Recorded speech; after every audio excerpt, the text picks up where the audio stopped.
Here is the home, Oh, there it is. or I can't really tell from this image what's what here. Rebecca, Jen, do you I want can, to just direct? Yeah, where Okay. your cursor is now, you're out, that's the barn. Okay. So take your cursor to the left, that's the house. And the deck it's- is north, south, east, west? It is north. North, okay. So Yeah, yeah. can you zoom in at all? It's hard to tell exactly where, the house is. There's a lot of shadow too. So it's a little hard to see. I mean, Okay, there's the house. Yeah, it's hard to see. Like, what's that shadow right there? I don't know. Can you take off that layer right now, Rebecca, for a minute? That might help.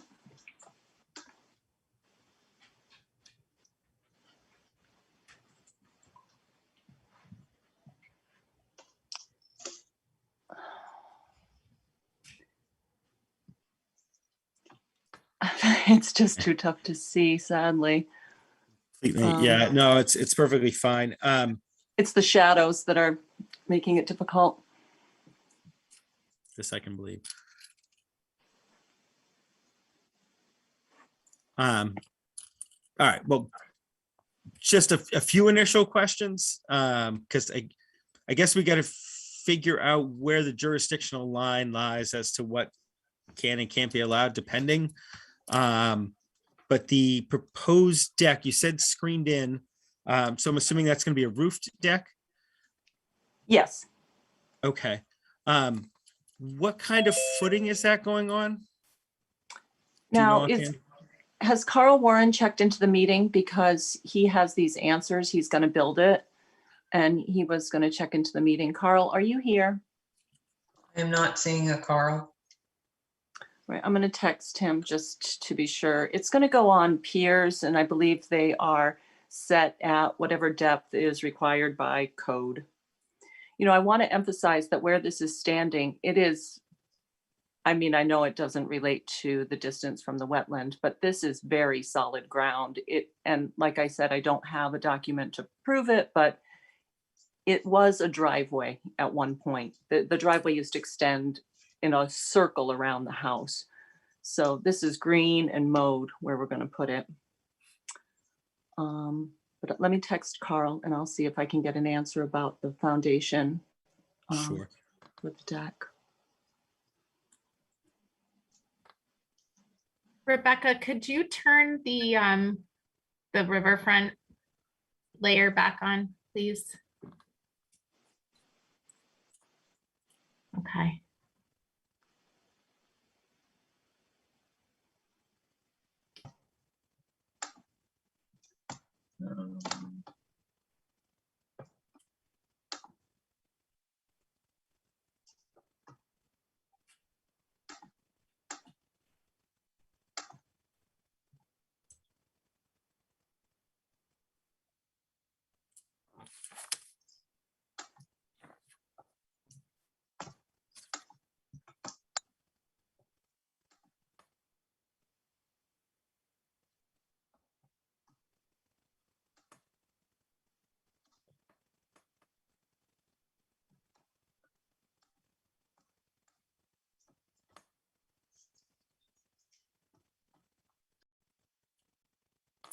It's so hard to tell on these to a certain extent, because it almost seems like the kitchen extension is non-jurisdictional, but the deck is. It's kind That's of what it looked like to me on the plans. And this, to note for the commission, this is through the town website. It's purely a guideline. The overlay for the wetland resource areas are not exact by any means over the actual parcel itself. Okay. All right. I just called Carl and he's going to try and log on again. I guess he said he thought he was in, but he was bumped out or something. He said concrete piers, but I don't think that's, an absolutely sufficient answer for Brian's question, although I'm not certain. One of the few methods, there's usually only 2 or 3 methods I would think they would do, and that would be one of them. I think it's noted on one of the sketches, actually. The only place where a foundation is being dug is for the expansion off the house. And then there's a walkway and then the deck on piers. I think Yes, that was noted on one of those sheets. That'd be right. And it looks like, and again, I know, Rebecca, you mentioned that the overlay is not exact, but it's almost like about half of that screen porch is in the jurisdictional area. Because it's not coming, I think there was a dimension to showing how far off the existing house we're going.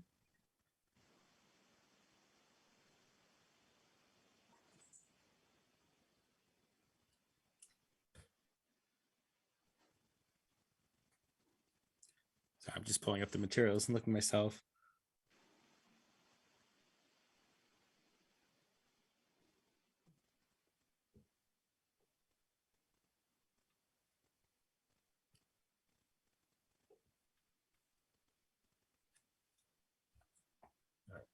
I should say while we wait, are there any other initial questions from Conservation Commission members?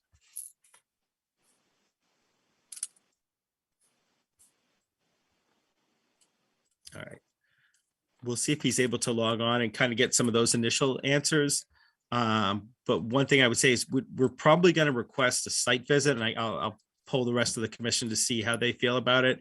It's not a property I'm familiar with. And I'd kind of like to see where it sits in relation to everything we were discussing. You said it looks like a lot of it's on existing lawn area that's been maintained before. But if possible, if we can get it marked out in the field, just kind of the 4 corners of the deck and, you know, where the walkway will go, almost like just a center line of the walkway, and come out for a site visit to take a look. I'm curious how other members of the commission feel about that, if they think they need one, if they don't, or if they have any other initial questions.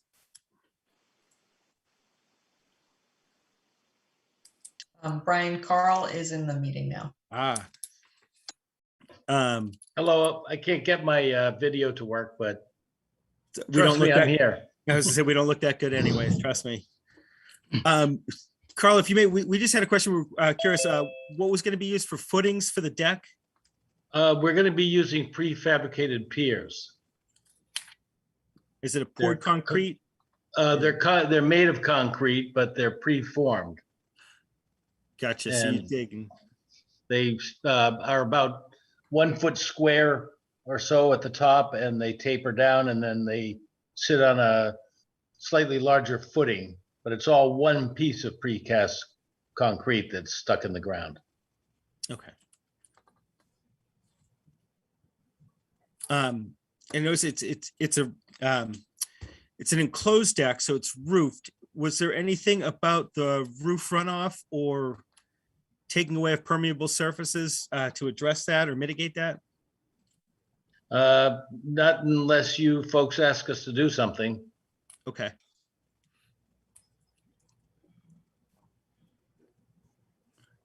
And now that we have Carl, any members of the commission have additional questions? Okay. Rebecca, did you have any thoughts or comments on this plan? I did not. I'm not very familiar with the site myself personally, other than obviously what was submitted. You already mentioned about the roof runoff and any mitigation in that sense, so I have no further comment on that. Okay. So if possible, we'd like to schedule a site visit and try to get out there. I know we have another meeting in 2 weeks, to get out there before that meeting to give it a look, and try to come up with any further comments or questions after that. Would the applicant be amenable to that? Would you be all right with that? I've been begging for a site visit because time is of the essence, and there's a 10-day period following your decision during which it's an appeal and we still can't start. Yeah. So, I've lived on this site for 16 years. I've been removing invasive species and lovingly tending to the meadow, the wet meadow. I'm familiar with the species, I'm familiar with the runoff, I'm, a botanist, an ecologist, an activist, and I'm desperate to get this job started. The place where we want to build the foundation, this house has been sitting here for almost 200 years, and it's where we want to put the new foundation. It's essentially rubble. It's just old pieces of rock and just from the original construction of the house. So if we could get an approval to get that part started and leave the deck area after the inspection, could we do that today? Anything that could get us moving, I would be so grateful for. It's a good question. I'm trying to think how it would be possible if there's any way we could really do that. I'm not sure there is, Rebecca, and I don't know if I'm trying to think if You the can't kitchen area separate- wasn't. Yeah, ahead. if the kitchen area wasn't included, or if the deck wasn't included on this RDA and the kitchen was, or vice versa, then yes, but because they're both submitted together, it's the way the RDA is written. So what the RDA is written, that's what the commission has to consider. The commission can make a determination and say the kitchen isn't jurisdictional, and then the deck requires a notice of intent, and that would separate it out. But beyond that, this is the proposed project, so that's what the commission has to consider. Respectfully, I did ask to submit it separately to try and get around this issue, and we could have just discussed the kitchen tonight. Yep. So is there a way that you could we have the site visit and then you could convene for a special meeting to make the decision? Is that possible?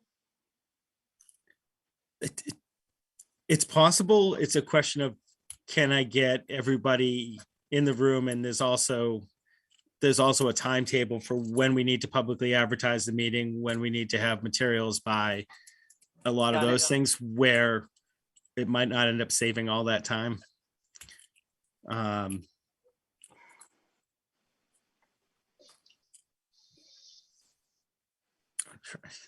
Is the kitchen even jurisdictional? I mean, it didn't look like it was near even the 200-foot offset.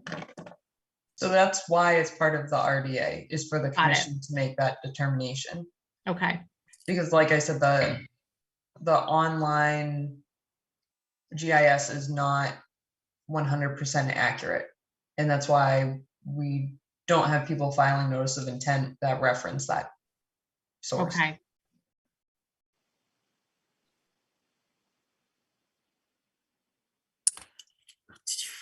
Would it be possible, if we were so inclined,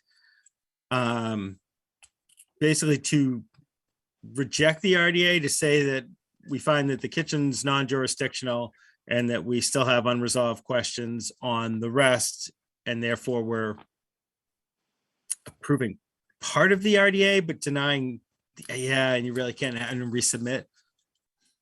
No, you could say either nothing's jurisdictional, or it's all jurisdictional with a couple conditions, or the only way you could split it is to say in the determination that you find a notice of intent is necessary, but the kitchen portion is non-jurisdictional. So you'd have a positive determination, but then state that that is non-jurisdictional. Or you could issue a determination that the commission finds it's meets an exemption, like we've seen in the past, if that's how the commission feels. But it sounds like the commission wants to conduct a site visit to properly be informed for that decision. Yeah. Are you interested in species or, the ground composition? Like is there any information that I could give you now to assist with that? So it's the riverfront area that the commission is looking at. It would be helpful to know if the bordering vegetated wetland extends that far. It doesn't look that way, just looking at the pictures you've submitted of what vegetation is there. So it's just the riverfront area, and that's determined by and from the mean annual high water line, 200 feet out. That's the riparian area. You have to leave the 100-foot or inner riparian area to be 100 feet of vegetation. The commission has the ability to allow up to 10% or 5,000 square feet, whichever is larger, alteration in the outer riparian area. But again, that's subject to the commission's discretion, and that's after they feel they've received the information they need to review a project.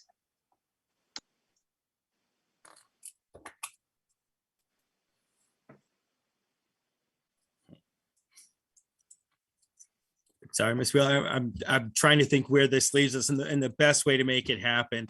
And again, like I appreciate that you could probably describe it fairly well, and the satellite images do some justice, but especially when we're dealing with riverfront, we hate to approve anything sight unseen. It's just a bad precedent. We don't like to do it that way.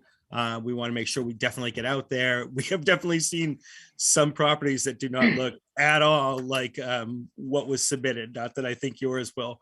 Do you know me, Brian? Do you recognize me? I do. Okay.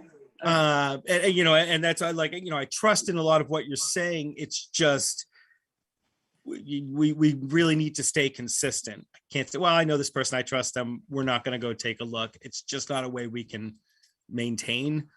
And again, I'm not so worried about the kitchen. It looks like the kitchen is non-jurisdictional. It looks like it is definitely over maintained yard or maintained area. But it's Okay, more so, the deck. Go ahead. Yeah, excuse me. So Carl, are you still on the call? Yes, I am. Yeah. Okay, so if we, Brian, and commission, if we resubmit our building permit with just the kitchen extension, and then file a determination of applicability just for the extension and the deck. Can that work, Rebecca? I think you went over that, but I'm not quite sure I understand all the way. As you can see, I'm looking for any loophole I can get here. Yeah. Well, I missed the beginning of the meeting, but the kitchen part of the extension, there's already a building there that we would be demoing. It's taking up almost the same area. So it's, almost could even be considered a repair of the kitchen.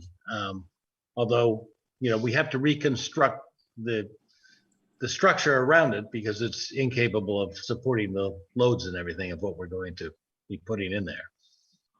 And it doesn't extend really beyond where the house extends now. It doesn't extend further than the house toward the wetland at all, than the existing house, which has been there for, almost 200 years now. So I'm just wondering if procedurally, if that's an option for us to sort of withdraw this request for determination, resubmit the building permit.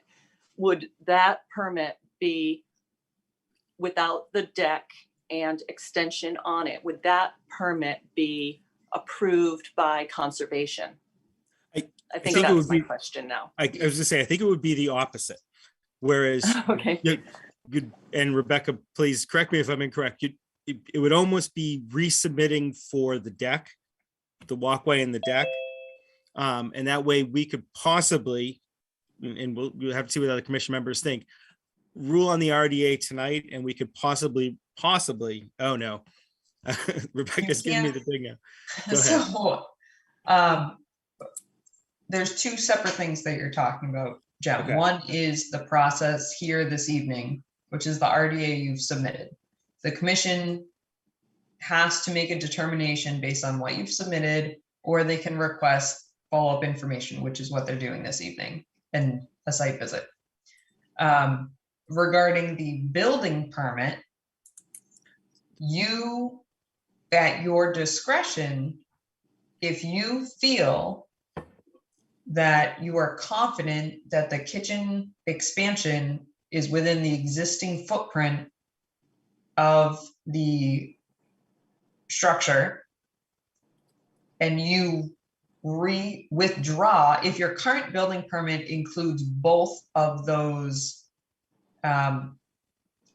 projects, or both aspects of the project under this RDA being seen this evening, right? If that's the case, you would have to withdraw your current building permit and then reapply for just the kitchen expansion. And then the departments would review that solely based on what's included in that permit. And then you look at it and say, is it jurisdictional? Is it not? Can I sign off? Can I not sign off? Which, again, taking into consideration some thoughts that the commission have shared this evening. But the RDA, and then submitting a secondary building permit for your deck when that portion of the project is ready, again, at your discretion if you feel that that is appropriate for what you're trying to accomplish.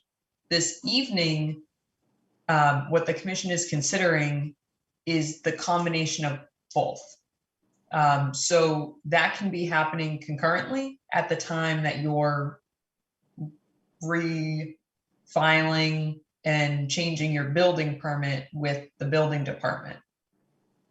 I don't know if that makes sense to you. I can't advise you which way to go. All I can say is you've heard some of the commission's thoughts already. They still need to conduct a site visit for the deck in particular. But the RDA is this project that you've submitted together. So the commission doesn't have the ability to split up what's been submitted as far as this process. Does that make sense that they're two separate things? It does make sense. Okay. I'm wondering if we put in if we withdrew our building permit, put in a new building permit, would conservation, with just the kitchen extension that doesn't, the orange part, it's just the orange part, would conservation sign off on that? Or would we have to go through another RDA or a NOI for that? Or would it be signed off on so we could get started? So again, we can't answer that question. Okay. All I'm saying is the commission has shared some thoughts on that already. And if you resubmit with just the kitchen expansion, that's what will be reviewed and that's what will be considered as part of that building permit. The commission has already said they need to conduct a site visit, and it sounds like the deck may be further into the resource area, being that 200-foot riverfront area. So it's at your discretion what you want to do with the building permit, if you want to split that up at this time, but the RDA process is what it is at this time. I got it. Thank you. Okay. I feel like you've sort of been having to, talk in a few different ways for me to understand it. So thanks for your patience with me. Carl, I think right now our best option is to just have a site visit, get our determination, and, just hope that the ground doesn't freeze too much, and we'll just get started when we can. Do you have any other thoughts or ways that we might try to proceed, Carl? I guess this is sort of outside of the scope of the meeting, but do you have any more questions? we could talk tomorrow about all this, but I certainly don't mind splitting the permit. I don't think that would be an issue if that would expedite things, but I think they're still going to want to see it. Okay, well, let's discuss that tomorrow and come up with a plan of action. Okay, I would love to have any and all members of conservation who want to come out and have a look at, your soonest convenience, because I am eager to get started or to reformulate the plan. We will definitely attempt to get there before our next meeting and make sure we see everything we need to see and have any questions ready to go. All right, so are you okay with us continuing till our next meeting so we can get a chance to get out there and do the site visit and hopefully get everything ready or approved, not approved, regardless? Oh, yeah. Okay. I thank you for, being on the commission and doing your due diligence and, all things in time. So thank you very much. And I guess I'll see some of you soon. Okay, talk to you soon. All right, Bye-bye. thank you. Thank you. Okay. Rebecca, Yes. we have a meeting scheduled currently for the 21st. I'm Yes. still fine with that. It looks like we'll still have a quorum and everything. What's our first available time? 7 o'clock. All right.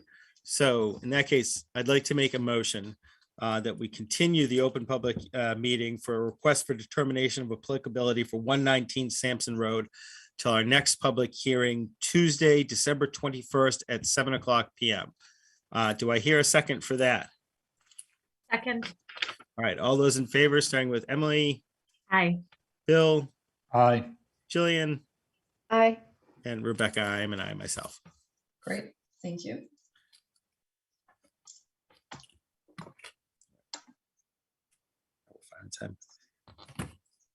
All right.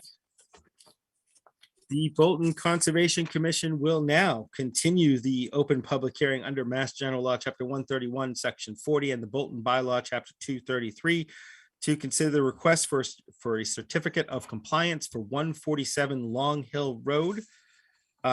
Rebecca, do we have an update on this? We were waiting for some We- materials last time, but go ahead. We do. We did receive the materials that we're waiting for. I know Maureen's on the call to represent the applicant and to address any of the questions from the Conservation Commission. There was a couple things after further review of that. Well, first, I don't know if the commission has questions about the plantings or the as-built. I think there was a question about a monitoring period and on site, and the answer was something along the lines of, well, this is supplemental to what was done. And I'm not speaking for the applicant, but the narrative and the note and the as-built that were submitted were stating that everything is substantially in compliance from the applicant's wetland scientist and consultant here. And one of the things in our peer reviewer's letter that, to my understanding, was not yet addressed, so I'd like to hear from the applicant's representative, if possible, was relative to monitoring reports. And I know during the pandemic, obviously, a lot of things were put on hold, but even the year prior to that, I don't recall receiving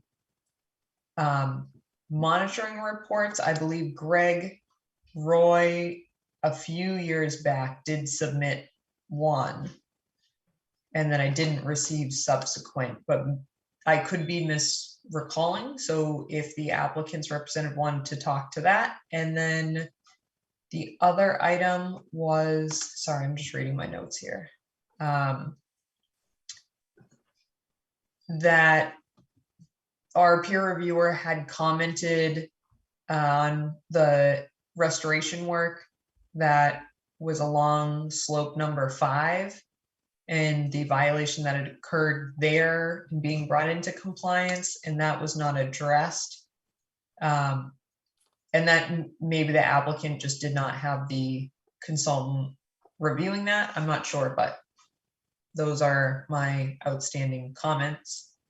But the restoration area itself, aside from the monitoring, did seem like they supplied an adequate area and plantings, and then the mitigation for that. Okay, wow.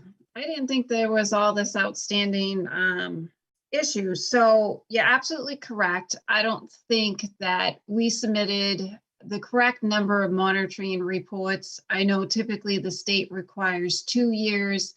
I'm not sure if the commission required an additional period of time. I do have a letter here from my office dated January of 2019 that notes that the plant species were planted. We attached an invoice from Weston Nurseries. 2020, I do not have a report. A report was not submitted. Regarding the gentleman that was mentioned, I don't know if that was submitted in 2020 or prior to that. I'm not sure. Obviously, the site looks good. In my opinion, it meets the 75% standard that the commission and the state likes to see. The outstanding, well, my takeaway from Horsley Witten's letter was, you know, they had a question on whether or not the size of the replication area meets what was required. So just to recap that, the commission permitted 1540 square feet of wetland to be filled. The order of conditions required 3,100 square feet of this area to be replicated. The as-built plan shows that 3,962 square feet has been created. So we certainly meet the size requirement. In addition to that, just to remind the commission that we planted 6 high bush blueberries and 4 winter berries because Horsley and Witten's report had noted a few plants that did not survive. So in good faith, we put those plants in the ground, and during the site visit, you got to see those plants. I tagged them in orange. And remind me what the last part was with the erosion. So the last part was Horsley and Witten in their letter had noted about the slope on lot 5 that had eroded. There was an enforcement order that took place related to that. And she was just wondering if that was brought into compliance in the status of that. So it's, I think it's the last note that she had on there.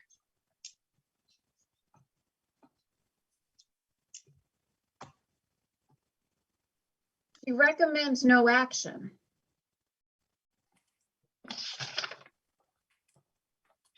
HW recommends this area to be allowed to continue to regrow. However, the homeowner may wish to remove the small amount of bittersweet. So So- she, again, it was just a note about when I spoke to her on the phone. It was just she had, I guess, expected a response from you saying either yes, it's in compliance, or yes, that sounds agreeable, or something to that nature, not to physically do something else aside from letting it naturalize. I think that was all she was saying, was there was no response to it in your letter, not saying that it was a issue per se. Okay, so I didn't think it needed a response. I'm more than Okay, happy that's to fine. provide a written response if the commission would like. I just, yeah, you're right. I didn't respond to it, so. But from my take of reading the letter, I think she's okay with that area presently how it stands. Unless I'm mistaken and the commission wants something further. I mean, I won't speak for the commission, but I read that similarly to the way you're interpreting it. I think she was just, there was no acknowledgement to it. So I think she wanted to make sure that that was observed as well, and that there was an agreement of going forward that shouldn't be maintained as lawn or anything like that. But that also the commission has the ability to issue ongoing conditions and things like that. So that may be relevant when the commission gets to that point. Okay. Any commission members have any additional questions or thoughts, comments about this? I have a question about the recent plantings that were done. And this is kind of a question for the commission, actually, for other members. If we were to issue a certificate of compliance and those fail, what happens then? So like if those die this winter, and we've already issued a certificate of compliance, then what is the follow-up on that?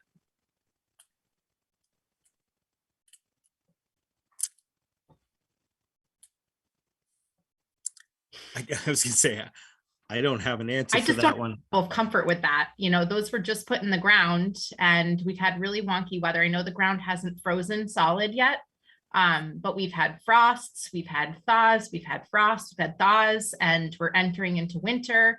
And I am not confident that those are all going to survive. And if we were to sit here tonight and issue a certificate of compliance, then what follow-up do we have in the future to make sure? And that was a wetland replication area. That wasn't something that was planted as, you know, a bonus.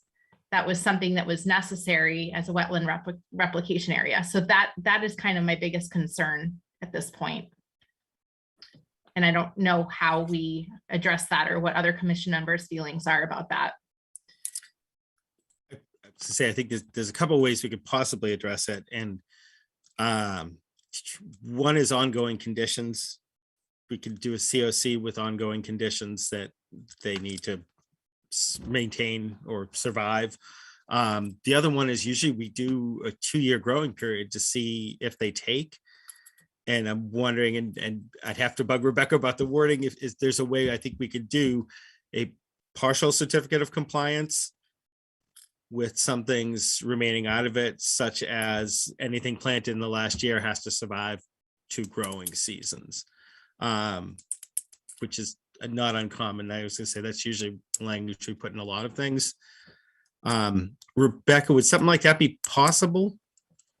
So that is a possibility when a request for a certificate of compliance comes before the commission.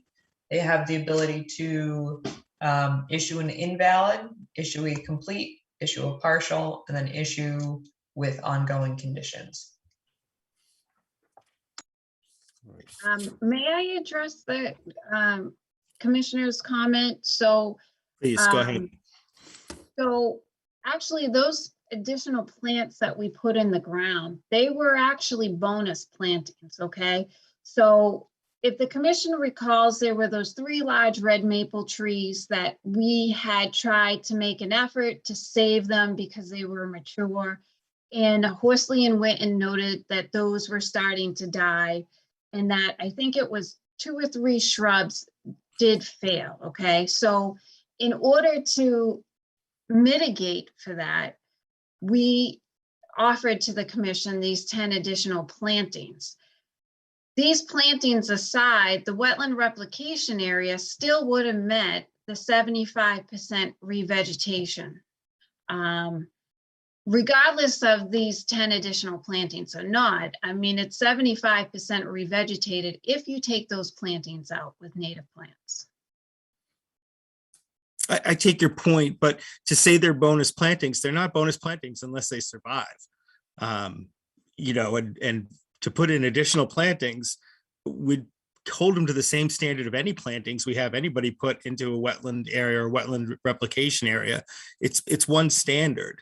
They have to survive, and they have to survive at least 2 years, and it can meet that 75% threshold. So I don't think I would exempt them from that, I guess is what I'm saying, Maureen. Appreciate that they're extra plantings, but they're not really extra unless they live. Does that make sense? I guess so, but you know, it just, you know, our hope was to provide additional more mitigation and to make, even though the wetland replication is functioning as intended and it's working and it's revegetated with native plants. And now I find we're in this loophole of 2 additional years. So I just, it just surprised me, that's all. Understand. Were the red maples, refresh my memory, were the red maples in the jurisdictional area that did not survive? Because if they were, then to me, that's not a bonus. That was something that was asked to preserve these trees. They weren't preserved. And then as an offset, additional plantings were included. So I guess I would call a bonus planting something that was above and beyond what was on the original plans and not to offset 3 trees that failed and several shrubs in the wetland replication area that failed. So that's kind of where my concern comes, because we saw plants fail previously. We saw trees die previously. So now I'm not comfortable giving a full certificate of compliance when I don't know if these new shrubs are going to survive. So I think the thought was, and this is, I'm not sure if you dealt with the applicant on this or my boss, Steve, or not, but I think the thought was when the wetland replication area was to be created, because these red maple trees were within that area that was approved, the thought was, let's try and save them. So it was all good intent of, let's try and keep the canopy, let's try and save them. But as many of the commissioners know, as soon as you start excavating around the root system, you damage the roots. So you run the risk of damaging the tree when you damage the root system.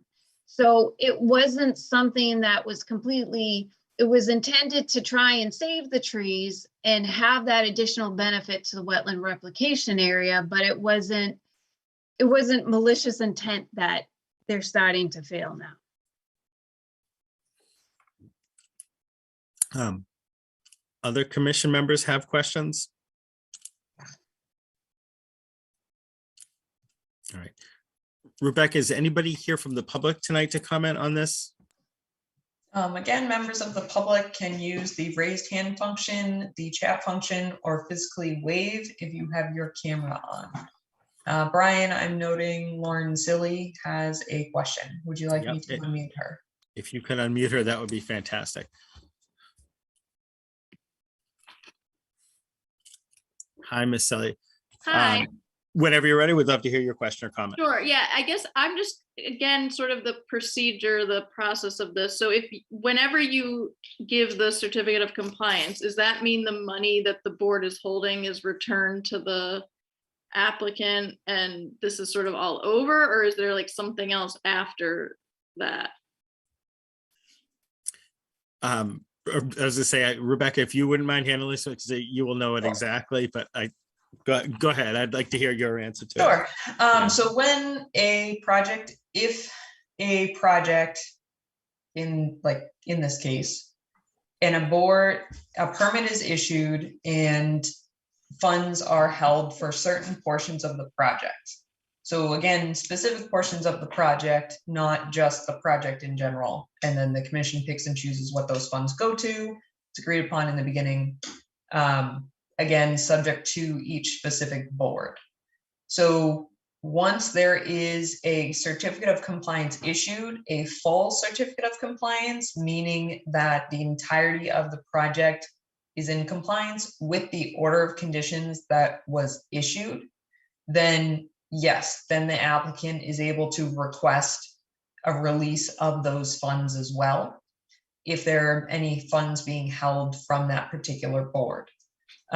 Should it not be in compliance, then there's a separate discussion, but then also the commission would not be issuing a full certificate of compliance. They may issue a partial for the portions of the project that are in compliance, or they may be waiting for additional information. Does that answer your question? Yeah, sort of. I guess just, so at what point, like with the silt fencing and all the erosion thing, like when would all that come out? Because that's still in there. So if this is like okay, they're requesting the certificate of compliance, they're done, here's your money back, like there's still other stuff they would need to come back and do. So that would be my other concern, that like saying, okay, here's your certificate of compliance, then we'd never see them again, and there's still right. So their certificate of compliance, when it is voted on during a public meeting, right? That's the vote. The commission has 21 days to issue that document once the vote has been made. So the issuance date is actually the mailing date, and that's after all the signatures are received. When we're in person, typically those signatures are done that evening, but the commission has 21 days to issue it. During that 21-day period, the applicant is able, because the COC has been issued, and that's a condition in the order as well, that until the COC is issued, they can't remove their erosion control. Right. Okay, that's, So yeah, I just didn't once- yeah. understand the timing of that Yeah. part. Okay. Yeah, no, I mean, I think like Emily said, they just planted something else, so it makes sense to wait to see if that grows, and that's what was recommended in the report, the other report. So that's, I mean, what makes sense to me too. But those were just sort of my questions: is when does that next step happen? But okay. Thank you. Yeah. Thanks. Anybody else here from the public to comment or question this evening? Just one thing, if the commission ahead. does decide to vote and issue a partial certificate on certain areas of the project, my client's more than happy to remove the erosion controls as like a step in the right direction. If the commission feels that's appropriate. Obviously, if it's not appropriate, they'll stay in place. But just to address the abutters concern. Thank you. All right. So any commission members have any further thoughts? I get, we're going to poll the commission. The commission will all have a chance to vote on it. I guess the way I'm leaning is the partial COC, waiting on the 2 growing seasons for any of the new plantings, and to give you a chance to remove erosion controls or anything along those lines as well. It's kind of the way I would lean, and I would probably put that one forward. But I'm curious, other commission members, if you have strong thoughts, feelings one way or another, different ideas. I have one more question, Brian. If we Please. were to issue a partial COC, do you have any concern with removing all erosion controls, or does anyone on the commission? Is there anything that we would need to leave in place based on that? If we were to say that we were going to wait for those shrubs to go through 2 growing seasons, would we need to leave erosion controls in place around that wetland replication area? I would actually throw that question to Rebecca to a certain extent.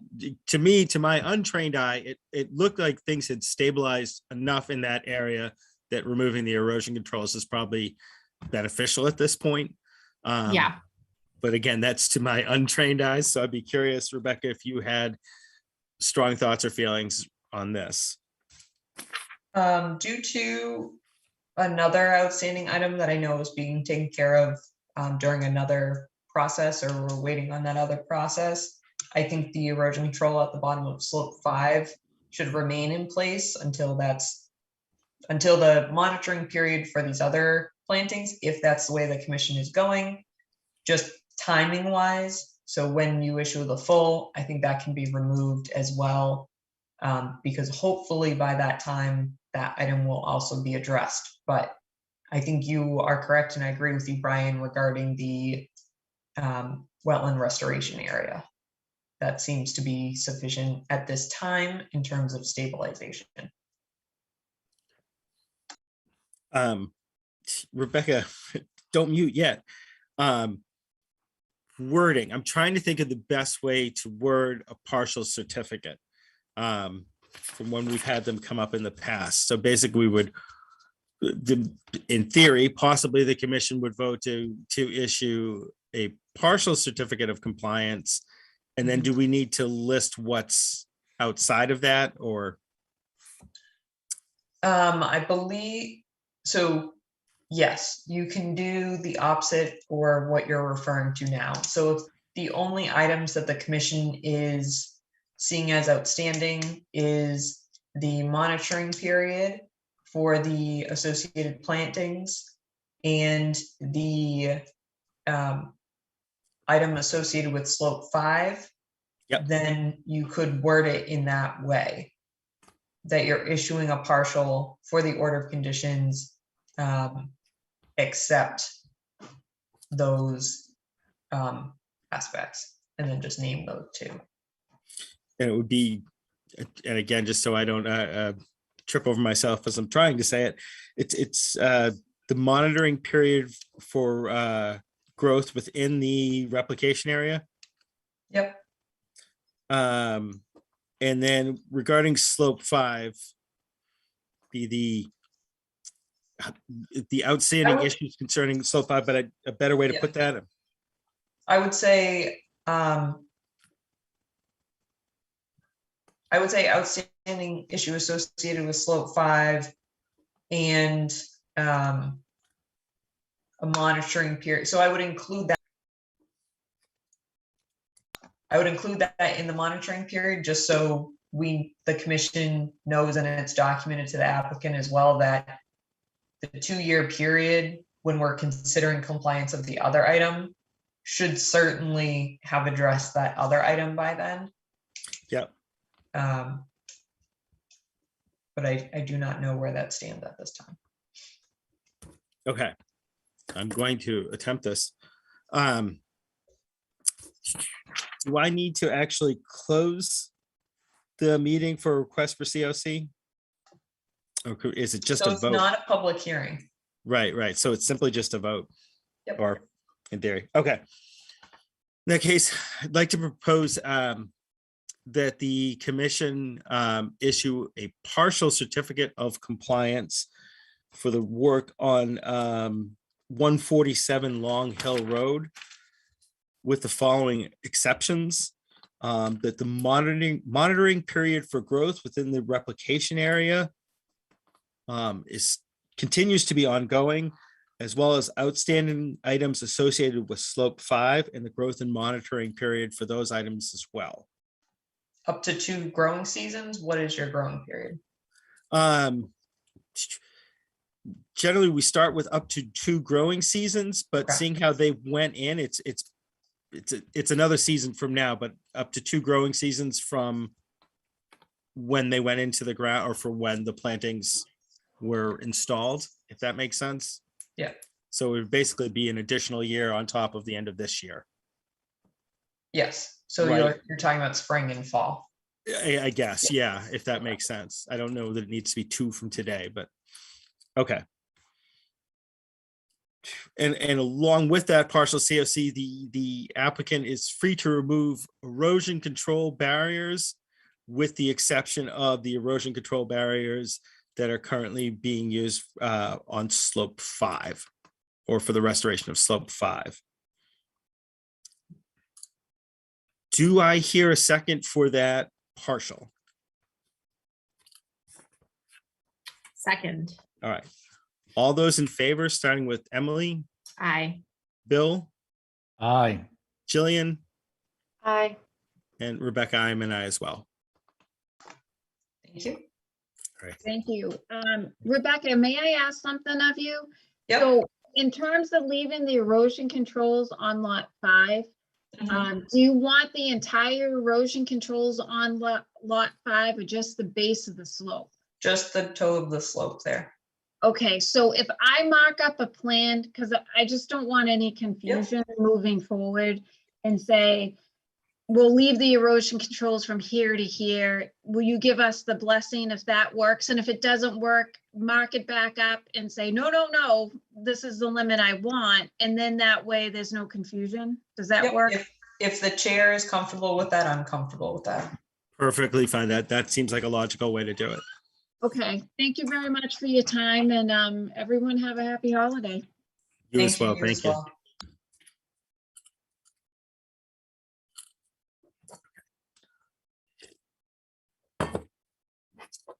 All right, Rebecca, you ready for me to continue? Yes. All right. The Bolton Conservation Commission will now continue the open public hearing for notice of intent under Mass General Law, Chapter 131, Section 40, and the Bolton Bylaw, Chapter 233, to consider a notice of intent filed for Century Mill Road, map 3.D, parcel 75, discussion regarding proposed construction of 3 single-family homes and the widening and paving of an existing gravel driveway. I was gonna say do we have an update on this, Rebecca? Or I'm trying to think what our The outstanding applicant- questions. Go ahead. The applicant's representatives are present this evening. Okay. I believe tonight may have been the night that Matt was jumping back and forth to a meeting, or I may be Yeah. misunderstanding that. Is Rachel nodding her head? Yes. Yeah, hi, Okay. I'm Rachel Watsky. I'm standing in for Matt tonight. His other meeting is in person.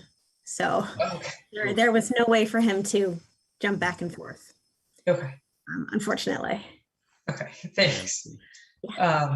So basically, Brian, the applicant had requested a continuation. They presented what was submitted, not in time for the required deadline before the next meeting. They still presented at the last meeting, but understood the commission needed time to review. So hopefully the commission has done so. I had shared my comments and questions to the applicant, and they had a little bit of feedback. I don't know if Scott has more to address some of the, I think there was only 2 outstanding questions. Some of the comments that I had brought up, I also shared these comments with the commission, were relative to just noting that the commission seemed to be happy with the diversity that was proposed as part of the mitigation during the last meeting. That they, and then as far as outstanding items, the mitigation plantings, I just noted that they were relatively isolated to the driveway alterations versus dispersed throughout the site, as they were mitigating for the trees being removed along the driveway. It was clarified that unless I'm misinterpreting that, but that's why they were being placed at that location. And then the other outstanding item was noting that the areas in the other proposed areas for alteration and the vegetation removal associated with that was jurisdictional to the Conservation Commission, being in the adjacent upland resource area, and making sure that the applicant was considering the performance standards in our bylaw and then proposing mitigation for that alteration as well as what was proposed associated with the driveway.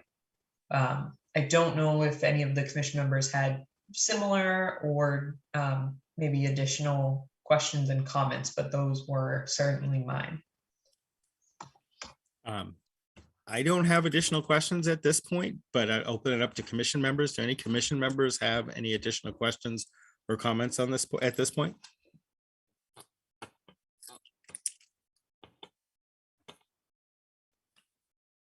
Okay, hearing none. Rebecca or any members of the public here tonight to comment on this, and I see one, Jim Garrity. If Rebecca, if you could unmute him, we would love to hear your question, Jim, or comment. Hi, good evening. So my understanding of the ask was how many trees are going to get killed, die as a result of putting in the driveway. That was my understanding what the question was to the arborist. And that question has not been answered. There were 23 trees or something along those lines, if I recall correctly. I live there, I'm 21 Century Road. I've seen the trees marked, and there's 24 trees actually. But that is not my understanding of what the ask was. It was how many trees are going to die as a result of putting in the driveway.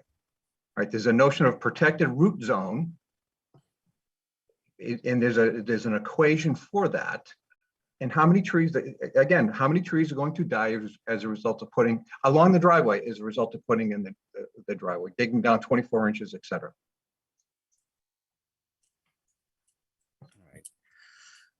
I was just flipping through trying to find the arborist comments. I don't know if Ms. Watsky or Scott Hayes, if either of you have a solid answer on that one, or Rebecca, if you have thoughts.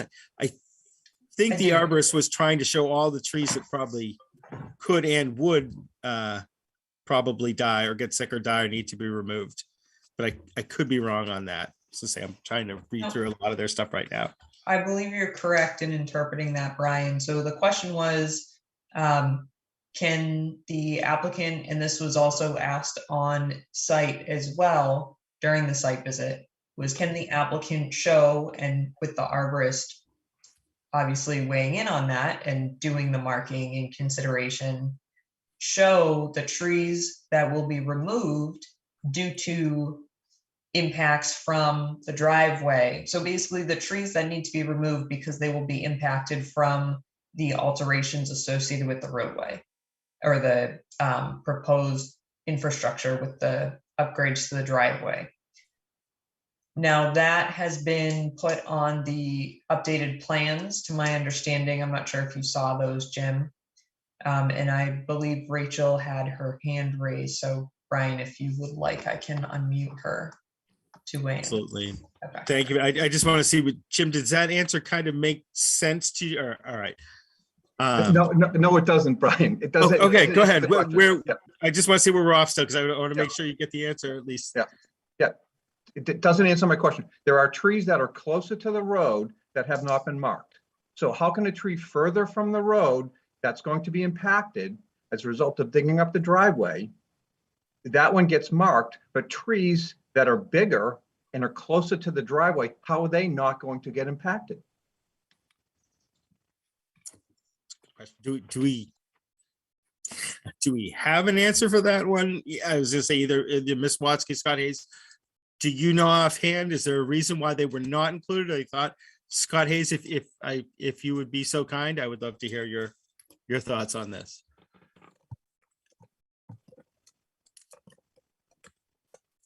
Rebecca, if you can unmute him when you have a chance, or if you're not working on that. I'm sorry, Scott.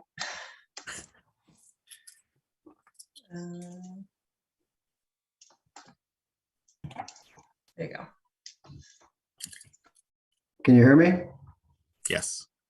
So I think what Mr. Garrity is speaking about, so we had surveyed the location of the trees, originally the larger trees when we'd done the original survey of the driveway. And then when Dean went out to walk it, he noted there were some other trees, some smaller trees and additional trees that looked hazardous, not in good health, whatever, and asked that we identify and locate those. So I think the trees that are marked out in the field currently are just those additional trees and not the original trees as well. Not all of the trees have been marked out. They were only flagged, I think, by Dean so that they could be picked up and added to the plan. So what's marked or flagged is only a partial indication of all the trees that are proposed to be removed.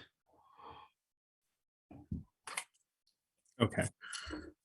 So, and I think, Jim, what when we were looking, and again, correct me if I'm wrong, Rebecca, if somebody has a different perception of this, is they were looking at the trees that were big enough and mature enough that the root systems would probably suffer a catastrophic failure once you dug down and cut out. That is correct, Brian. So the smaller trees, and that again, I'm not a certified arborist, admittedly. I do have some experience.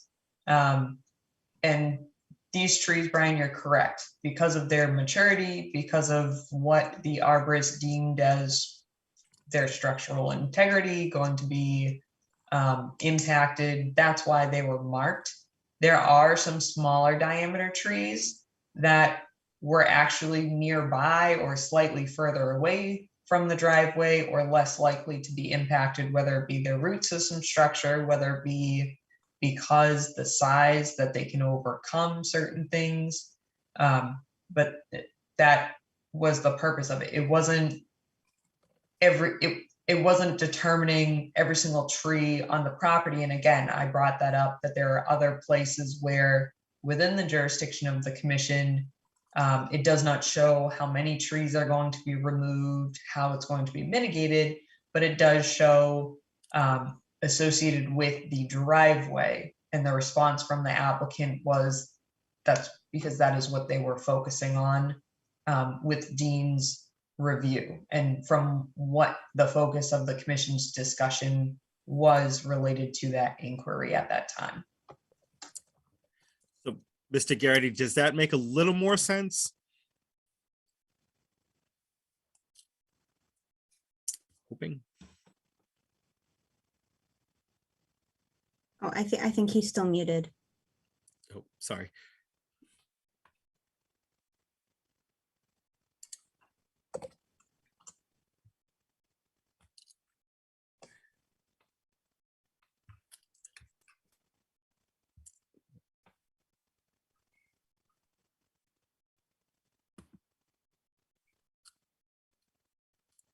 Rebecca, are we able to unmute him? Or she may be trying.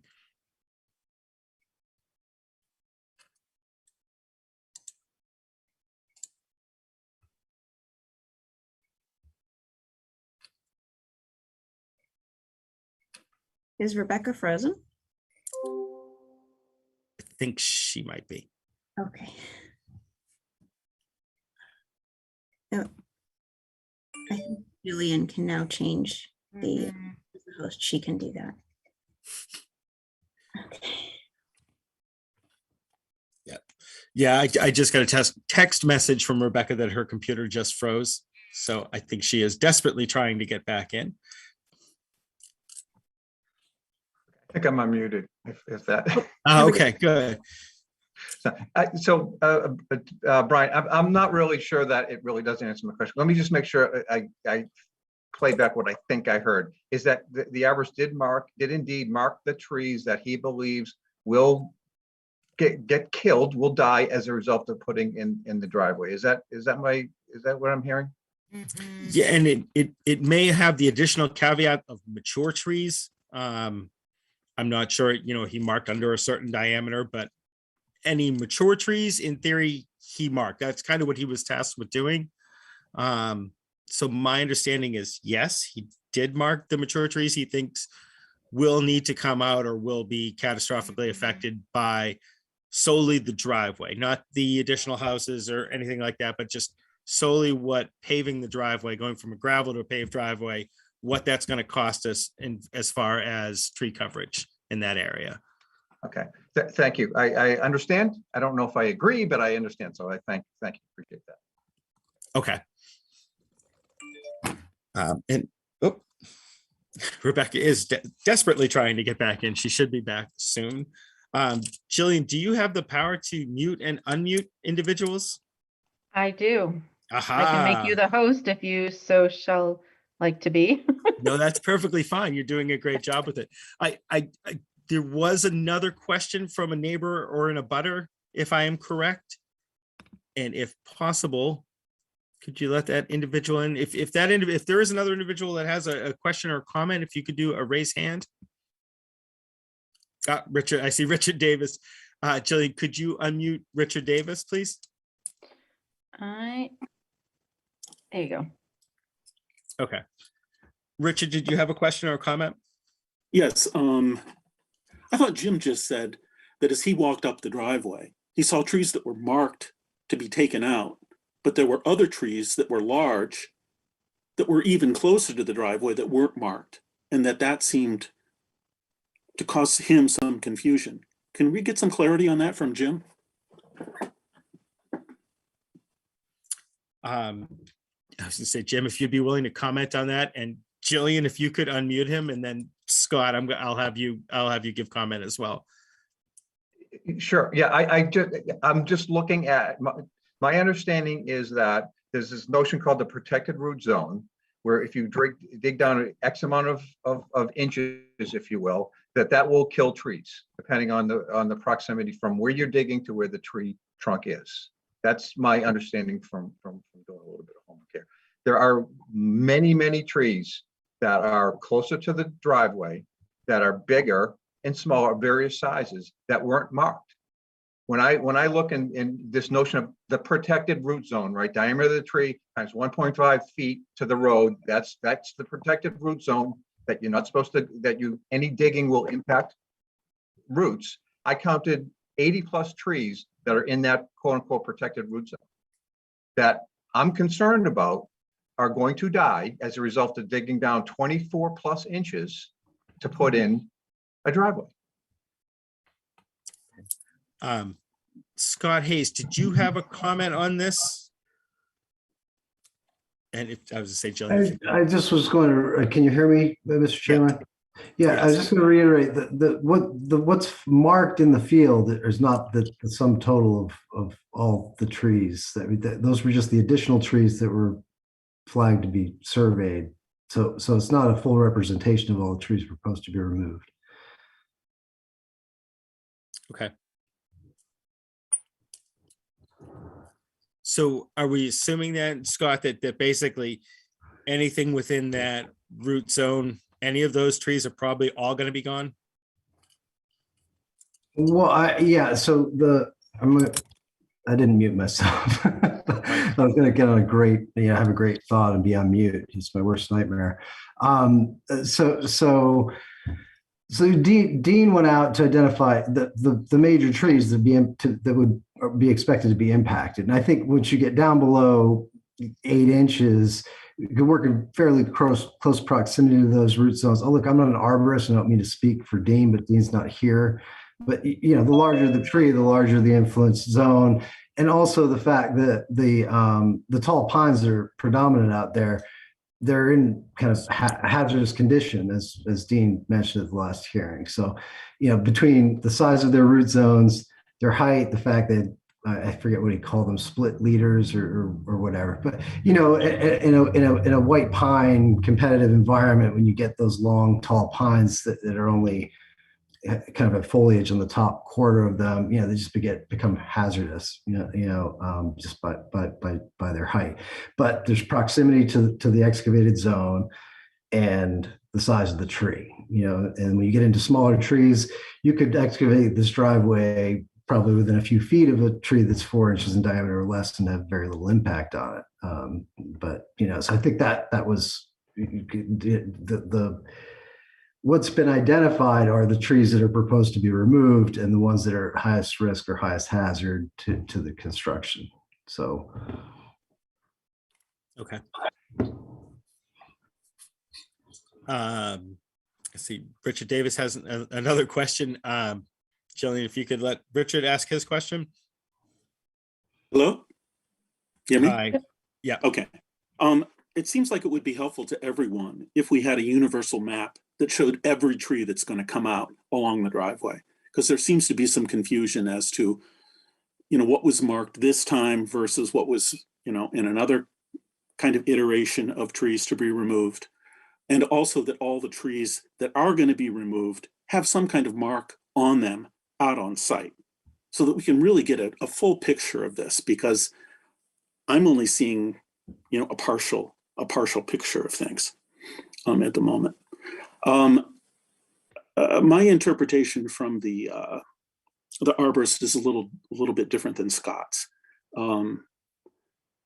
Yes, the trees have this V crotch because of this weevil, and they are structurally unsound, or more structurally unsound than a tree that's got a single leader.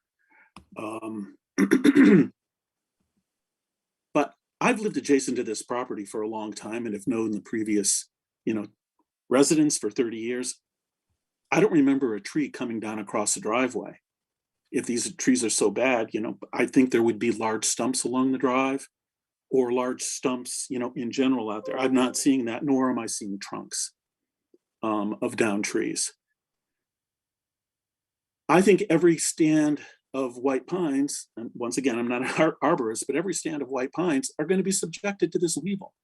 It's rare to see white pines that do not have this kind of tight crotch, sort of situation. Yes, the trees are very tall because they're reaching for the sun, but they're pretty densely packed right now. You take out a bunch of trees along that driveway, then the adjacent trees, now they're going to start growing laterally.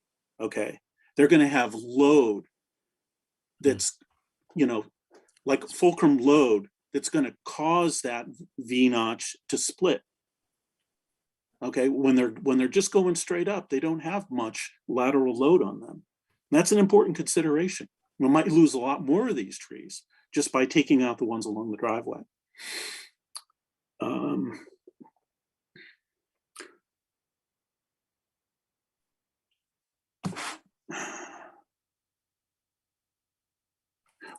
Just kind of remind me, if you would, please, what is the Conservation Commission's jurisdiction with regard to the removal of trees? Kind of in general, period. We try to avoid it whenever possible, but in order to condition certain projects, we go by the three things: avoid, minimize, and mitigate. Can you avoid the jurisdictional areas altogether? If so, that's the way we want to go. If they can't be avoided altogether, then can you minimize the project, make the project smaller, build 3 houses instead of 4, or 2 houses instead of 3? And then the third thing is to mitigate. If the project must go forward, and we think it can go forward, to find some way to mitigate the loss of either whatever the resource may be, trees, wetland area, different areas. Those are usually, that's the 3 things that we are generally tasked with considering, and that's generally the order in which we consider them. If that makes sense. I mean, it just in theory with conservation, getting rid of any tree, we don't try to, unless it's a safety hazard, or again, it needs to happen as a way to condition a certain project. Right. But generally we like to leave the trees in place. Brian, if I may add on to that regarding the jurisdiction of the commission, and I'm not Please going to do. go through the entire Wetlands Protection Act or the local bylaw, but what I will say is exactly what you just referenced. Put that in the context of the performance standards of the local bylaw and the Wetlands Protection Act. Currently, there is nothing in our regulation that specifies no tree shall not be removed, or no tree shall be removed. What it says is it ties back to the performance standards, which is why the commission was asking, can you show us what's being removed? And can you mitigate that? And it's the performance standard, the presumption of the resource areas in the commission's jurisdiction, which is established through our bylaw, and then the Wetlands Protection Act as well, and associated regulations of each.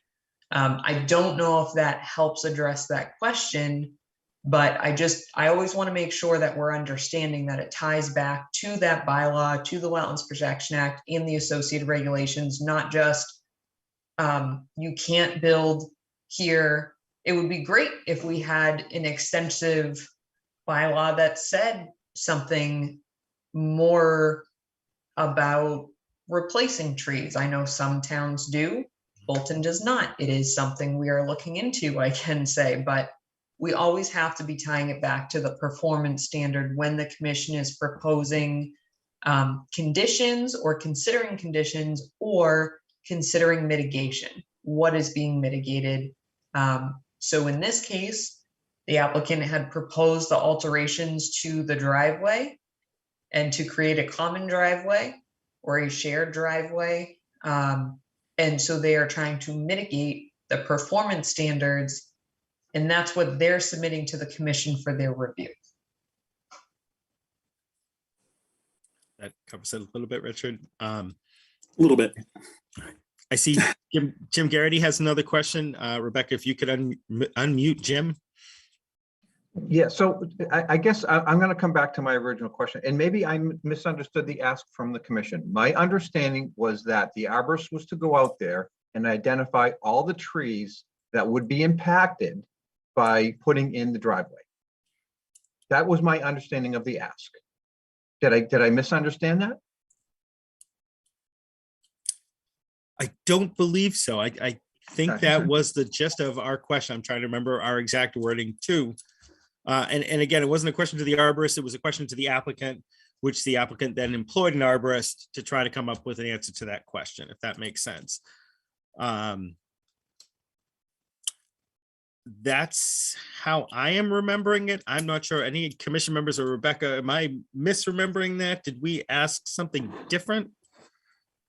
I don't believe so. I think what you recall is accurate, but I think it's important to note exactly what you just said, Brian. The applicant is contracting their parties to look at it. We had our tree warden look at it as well, but it's what we're reviewing, what the applicant is presenting. Bill has a question too, so I'm going to unmute. Please.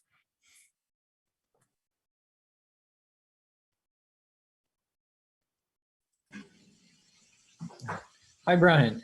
Hey, Rebecca, has the tree warden been out to see what the applicant's arborist has identified for trees that would be removed? And do they have an agreement? Or are they in agreement?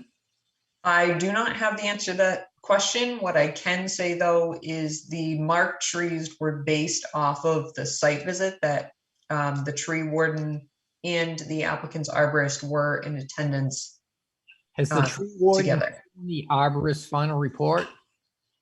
I can double check. It was sent to him, but I do not know if he hasn't provided written comment. That's all I can say at this time. But I can certainly reach out to the tree warden. In fact, I think I'm meeting with him on a different project later this week. Because I think if we can come to the conclusion that the tree warden and the arborist are in agreement, then this discussion is probably a moot point then, right? I would agree with that. Can we get that to happen then? Yep, I can reach out to the tree warden. That's obviously not going to happen right now, unfortunately. But yes, I will reach out to the tree warden and ask him his opinion to provide a written response to what the arborist has sent. Okay, thank you. But Rebecca, just so I'm clear that we're asking the right question to the tree warden. So the question is, how many trees are going to die as a result of digging down 24 inches to put it in a 12-foot driveway? Is that, are we aligned on that's what the ask is? No. So the ask is that the tree warden is reviewing what the arborist from the applicant has presented. And are they in agreement with those findings, the way it was found, the removal of the trees to be impacted, and then the proposed mitigation? I would imagine that he's going to defer comments on mitigation to the commission, since it's mitigation of the Conservation Commission's jurisdiction, not specific to the amount of trees planted, but certainly he can weigh in on that. So that it's based on what their arborist has presented. Now, if he makes a comment in that and says, well, it would be great if more were covered, like what you're considering, Jim, then yes, then he would provide comment relative to that. But that's also, the commission need to request that of him. At this time, they asked him to go out, attend the site visit with the arborist, which he was very kind in doing. And then now it sounds like the commission wants confirmation of what the applicant's arborist has said. And if our tree warden feels that that is in line with his observations in the field as well.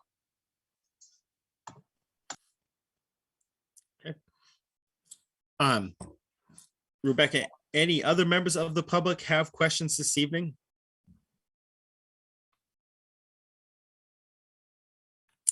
Richard, were you raising your hand? You're gonna need Rebecca to unmute you. Sorry. Go ahead. Can you hear me? Yep. Yes. Okay. I just want to make sure. I see like 20, 22 red things indicating trees that are coming out. And when Jim tells me that he sees 80 trees that are kind of in this, general same approximation to the driveway, that's 4 times as many, red dots as what I'm seeing. And I'd kind of like that question put before the arborist so that when he's out there, he's considering all the trees, not just the ones that are marked red, for him to say, yes, the red trees need to come out, or the red trees will be killed, or will be very dangerous if they don't come out after a new driveway would be put in. Am I clear? Mr. Chair, this is also associated within the limit of work that's proposed associated with the driveway. It's also related to the bylaw and the requirement and the size of requirement under the bylaw regulations. So I think it's 6-inch diameter. So anything over that would be something that needs to be marked and shown. that would be the question that I would direct, if the commission was comfortable, to the arborist. However, I would very much imagine that that is the case. Now, I'm not saying that that's what's here, but that certainly seems to follow suit with what is required.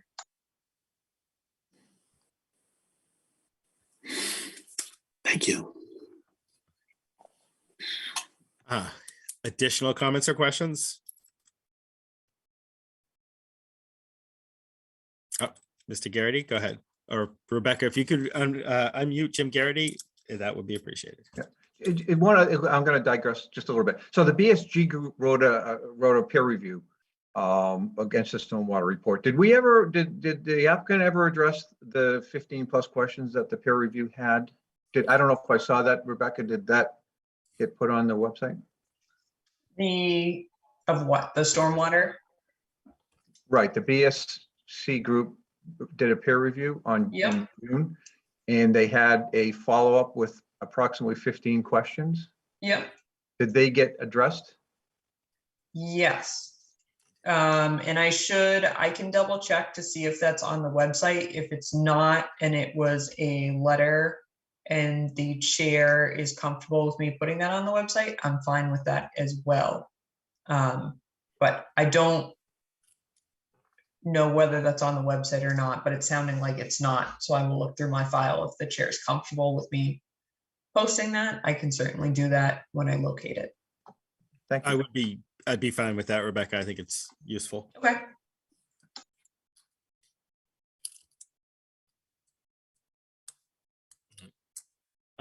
Other questions from the public this evening?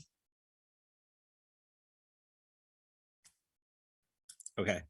I know how, oh, go ahead, Ms. Watsky. If Rebecca, if you could unmute Rachel Watsky when you have a moment. Here we go. Thank you. I just wanted to chime in and say that although Dean Charter, the arborist, he couldn't be here tonight because of a conflict, he is still available to answer questions. So if Rebecca gets questions to us, we're happy to pass them along and have him answer the questions that were asked by Richard and Jim. He's available to ask it. It's not like he's no longer around. He is going to be able to answer questions and try to get them to you before the next meeting. He is responsive to that. Excellent. Okay. Thank you. So I will make sure that I send you directly a copy of the minutes. They are posted online, but I'll be sure to send you those draft minutes. So the questions that were highlighted can be shared with him. Sure. Yeah. I've also been, I don't know if you've seen me looking away up and so I can also send an email to you, Rebecca, just to say like, these are the questions I noted, just confirm like, so that if maybe that makes it a little faster for you, I'm happy to do that. Yeah, that would be fine. Okay. I can do that. And I know I have at least one commission member that's interested in hearing from the tree warden before we move forward. So that said, I guess, Ms. Watsky, would you be fine if we continue this until our next public hearing so that we can get those questions for the arborist out to you and also check with our tree warden? Yeah, I think we would be fine with that. I don't know if Scott Hayes has anything else to add, but I think most of what we wanted to do tonight was just respond to any questions that were brought up after last meeting. So we would be okay continuing so that we can have an actual dialogue go back and forth. Okay. Scott, did you have any additional comments? Scott Hayes? And no is a fine answer. No, I'm okay. I think I understand. I think I understand the questions that are before us here. Just getting some agreement on the arborist and having him do a final inspection of the site, make sure we didn't miss any trees out there, that kind of stuff. Mr. Chair, I'm fine. Thank you. Okay. All right. In that case, I'd like to make a motion that. It looks like I have a question from a commission member. Rebecca, could you unmute Bill Payne when you have a moment? So my question, Brian, is will the tree warden and the arborist meet on site? And if they do, can we be in attendance? Bill, they have met on site. Sorry, Brian, I don't mean to answer that for you, but No, I was gonna say you'll do a better job answering this than I will. So please continue. They have met on site with that initial site visit.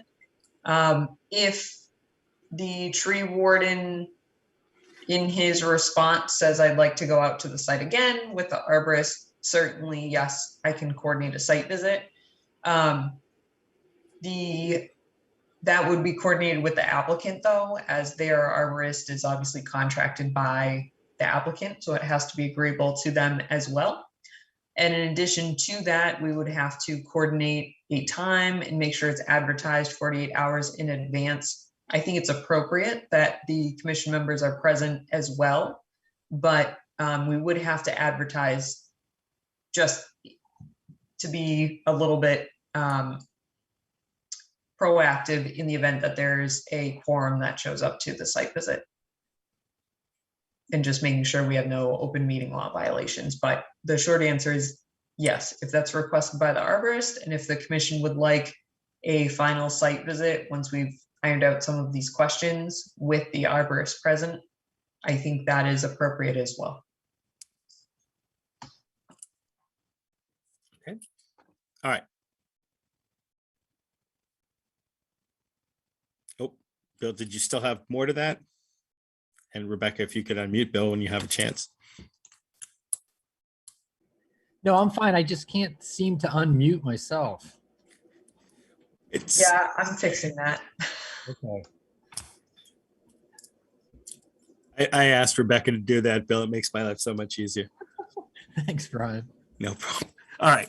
So all of that said, I'd like to make a motion that we continue the open public hearing for Century Mill Road, map 3.D parcel 75 until our next public hearing, Tuesday, December 21st at 7:15 p.m. Do I hear a second for continuing? I second. All right. All those in favor, starting with Emily, Aye. Bill, All right. Jillian, Aye.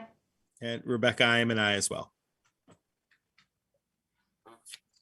All right, wonderful, thank you. It sounds like either Rachel and I or Matt and I will be corresponding over the next day or two, and then we will hopefully get some more responses. Right. All right, Rebecca, are you ready if I continue on? Yes. All right. The Bolton Conservation Commission will now open a public hearing for a, it's not a public hearing, sorry. The Bolton Conservation Commission will now consider a request for a certificate of compliance for 811 Main Street, Mass DEP file number 112-0674, the installation of a septic system to repair a failed system for an existing single-family home, including the removal of 27 trees inside the 100-foot buffer area and 10 trees outside the 100-foot buffer area. Rebecca, if you could remind us all on this, I know this is a continuation from last meeting and we were waiting to hear some information. Yes. Do you have updates, or is the applicant here with updates? I do have updates. The applicant is not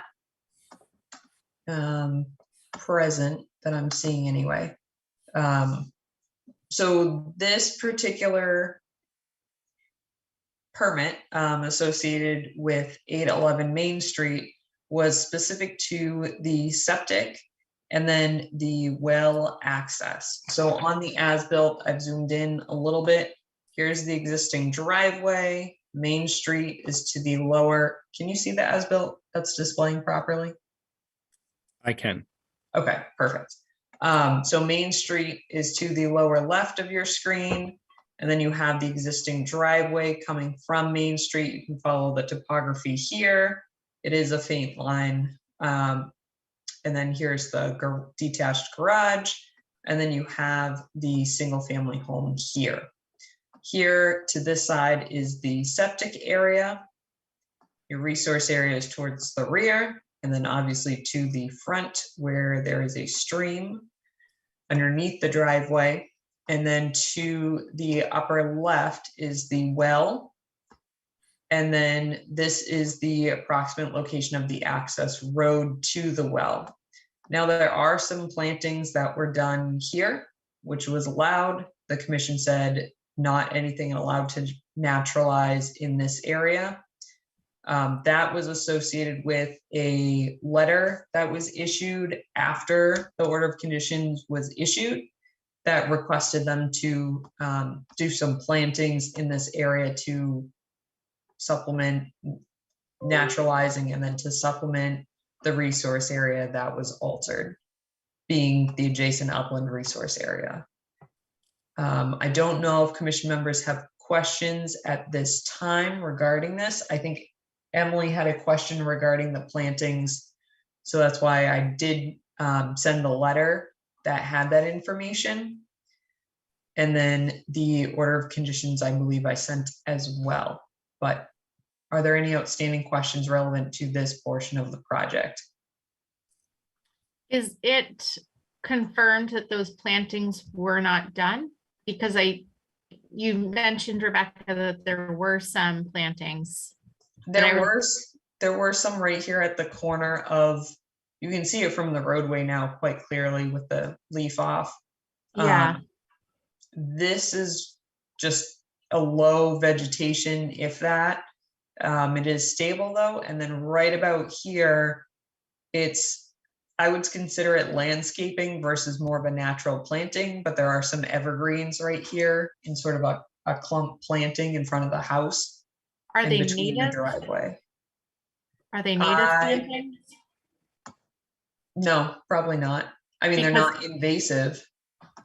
Right, but we requested native species to allow the area to naturalize, and that's So kind of that- my concern. And it Yep, so looks that like, was in this area here that was required, or okay, required through that letter. but that hasn't been done, right? Nope. Okay, that's all right. And there, Where- sorry. Sorry, I don't mean to keep interrupting you. Where the non-native evergreens are planted, is that outside of the resource area, or is that still in the resource area? It's still in the jurisdictional area. So this is associated with the brook there. Mm-hmm. Here, this is the 25.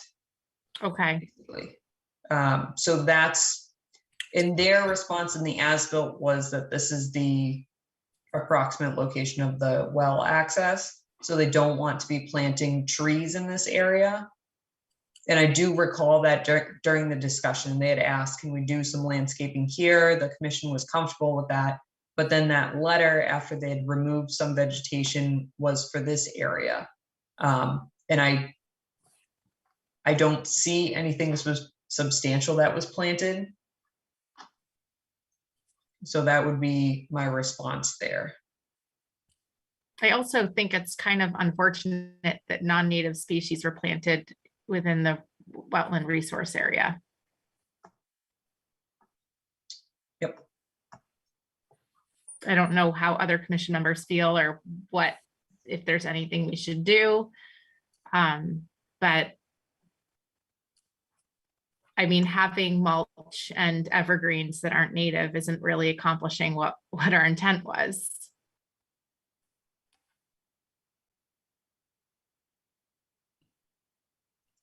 I mean, it's true. I tend to agree, and I'm trying to It's think not, how especially, I mean, established those trees are right now. right, right.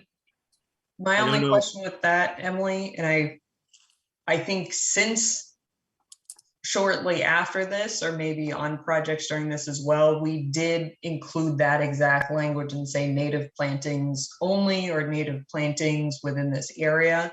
I Mhm. don't know during the time that this order of conditions was issued that I don't believe that the native language was specifically placed there, even though that obviously is the intent of the commission. But that's Right. why I'm sort of not making strong comments one way or another on the plantings that occurred here.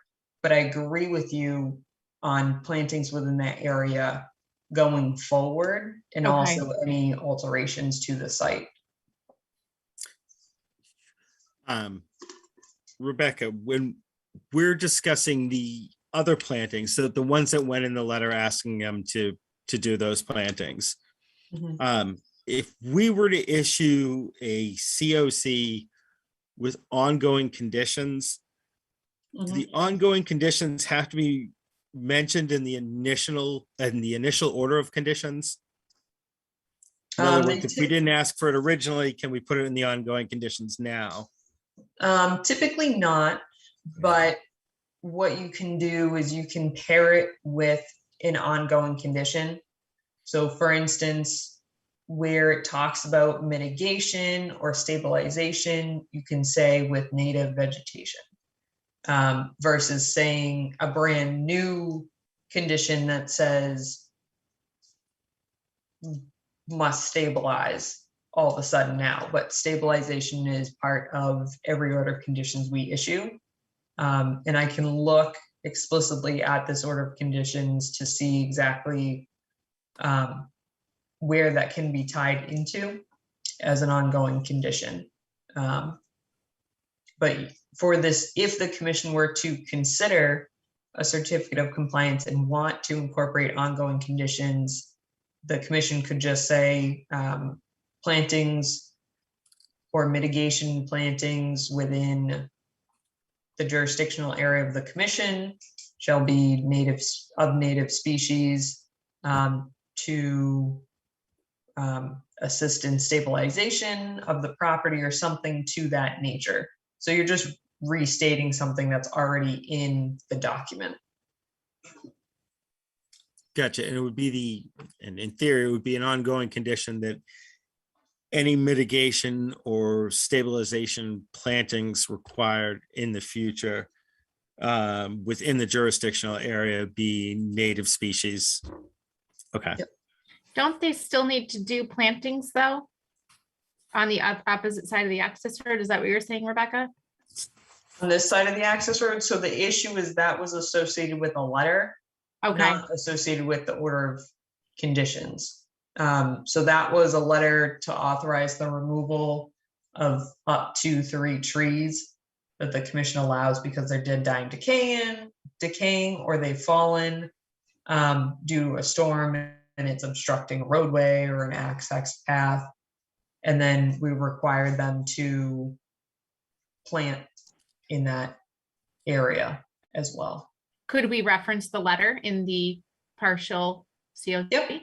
Okay, because I guess my concern with this particular site is that it almost looks like the lawn is being maintained, and I don't mean like mowed once a year, but maintained into that 25-foot offset. And I also, with the plantings that were done previously, if they're not native, if that's not something we can go back on at this point, but it would be nice to let that area kind of, the whole purpose was to allow the area to naturalize, not just to put shrubs in and maintain it as a planting bed.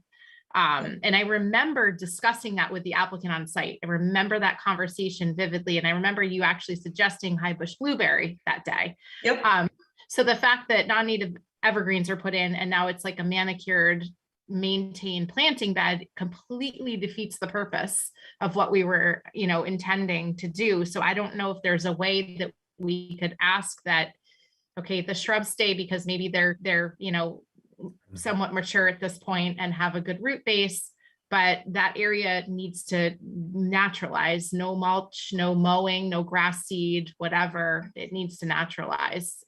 That's kind of and then referencing the letter about the other plantings that had been requested in our partial COC. Mm-hmm. So I think if you're doing ongoing conditions, you can reference that letter and have it incorporated that way. Or like I said, stabilization with native species. But if you're issuing a partial as well, you can issue a partial and say, similar to what you just did, what the outstanding items are. So allow it to naturalize, do mitigation, install mitigation plantings.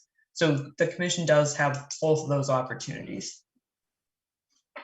Rebecca, I have one question. Is the 25-foot zone identified on site at all so that the past owner and the new owner would know where that is? Yes, it's, so it's not permanently memorialized on site, like with boulders or anything to that nature, because that wasn't required through the order of conditions. We have made that a condition. So I think if anything new came up on this property, that would be a good idea. But it's, if someone were to measure from the bank of that stream 25 feet, because it doesn't have an extensive BBW, that would be 25 feet that you can't touch. And does the And- mowed lawn, do you think, go into that 25-foot region? So I wouldn't say the mowed lawn. This access definitely does, and this is not meadow grass length by any means. And I think that's what we're talking about here. When we're talking to the applicant, they mentioned this planting over here, and that was fine. And then the native vegetation was supposed to go in here. This was left to naturalize. They can mow once a year to maintain access to their septic, but that should not be lawn. So that would be an ongoing condition, is just not, I don't know how it's worded in the order of conditions, but you can see basically the resource area right here. So this area in the middle, the garage is basically the only piece that's wholly outside of the jurisdictional area. So I know they have green lawn around the house to the septic and then over here. But they were also allowing that area to stabilize still, but going forward, they shouldn't be maintaining lawn year round. It should be once or twice a year mowed to maintain access to the well and the septic, if that makes sense. And I remember when we were on site, when we were talking about the plantings at the front of the house there, the suggestion to the applicant was that that would help delineate as a visual for future maintenance, kind of where that 25-foot offset was, in lieu of doing like a fence or something. I remember that conversation, and it was something along the lines of, plant something here, and then on, toward the road on that side of it was high bush blueberries. That is allowed to naturalize, and then on the house side of it, that it can be maintained lawn. And that was kind of part of the intent with all of that proposed planting. I would agree with that.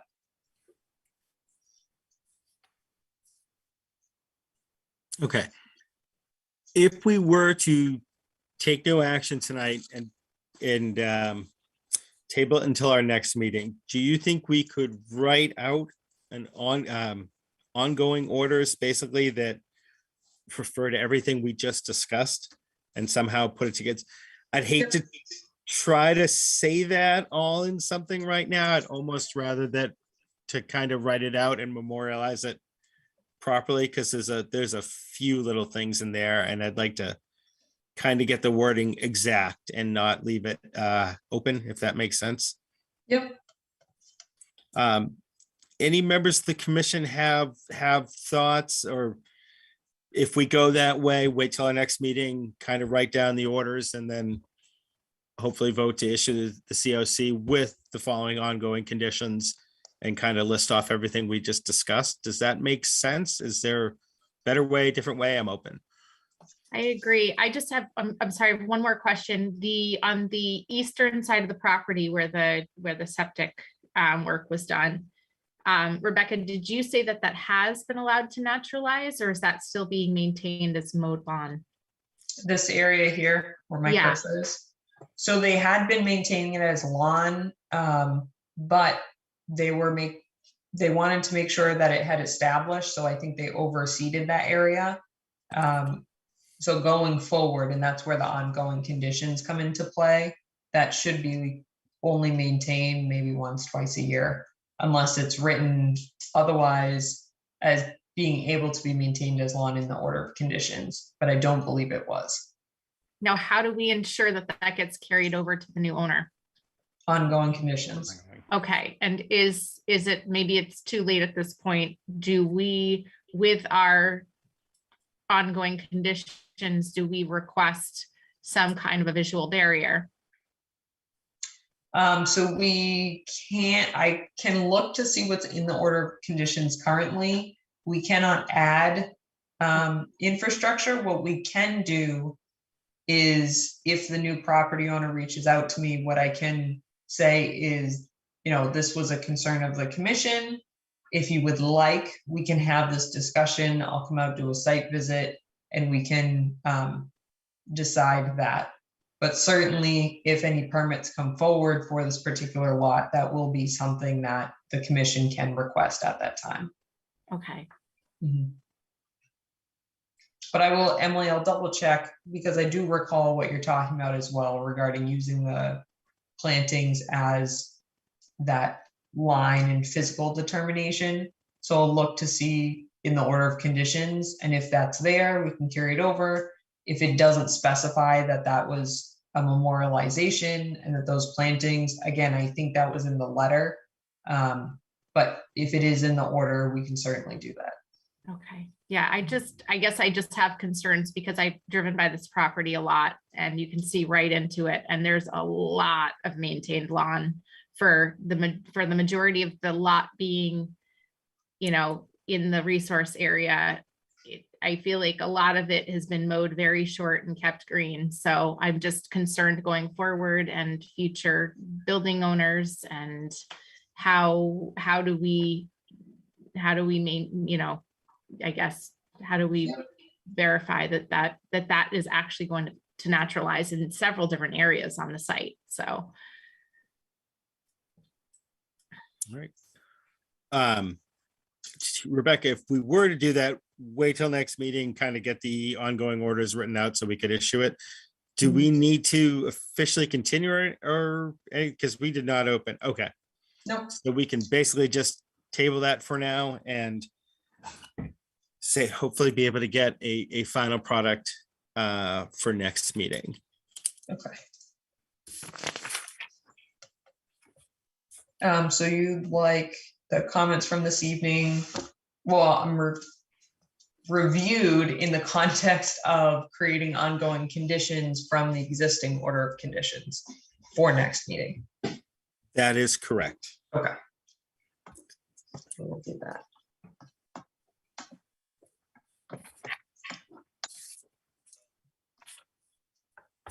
Okay. Well, let me say quickly before we get to the review, did people have a chance to read the minutes from our November 23rd, 2021 meeting? And if so, do people have any corrections, comments, etc.? Or does anybody feel they need more time to look through the minutes before they can vote to approve or not?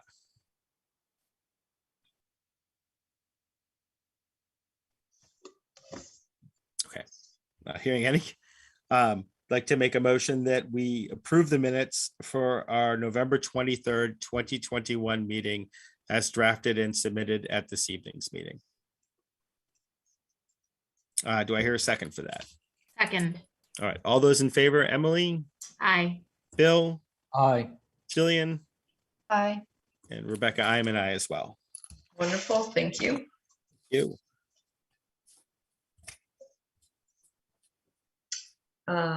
So next on the agenda, we have the review. Again, just to accept any comments and concerns related to events on town-owned conservation land, draft policy, and permit. So I did reach out to Stowe and on sort of how they address different activities on their property. I did talk to them about how they lease some of their properties as well to some local farmers, which is another interesting component aside from what we're talking about this evening though. I did reach out to our town accountant, and without reaching out to council yet, she was under the understanding that anything taken in for fees or permits needs to be turned over to the general fund. So it wouldn't go into the conservation fund itself. Again, can double check a little bit further, but that was sort of the first layer. Additionally, Stowe reminded me that we are not allowed on conservation land. It is open to the public. And we are not allowed, when we're talking about fees, not that this was suggested in any way, but we are not allowed to charge, for instance, a resident less for the same event that someone from out of town is looking to hold. We can't charge the person from out of town more than the person in town. It has to be the same across the board. So I know there was some questions about flexibility if we were to set a fee for a particular use of the property. Also, the town of Stowe does not allow commercial events. So even though they do have a similar policy and permit process, they still don't allow certain events on the property, just in general. But they do allow different things that are listed in the policy as examples, for instance, like weddings or smaller camps that are environmentally focused, or I think photography is allowed, or different events that are smaller in size.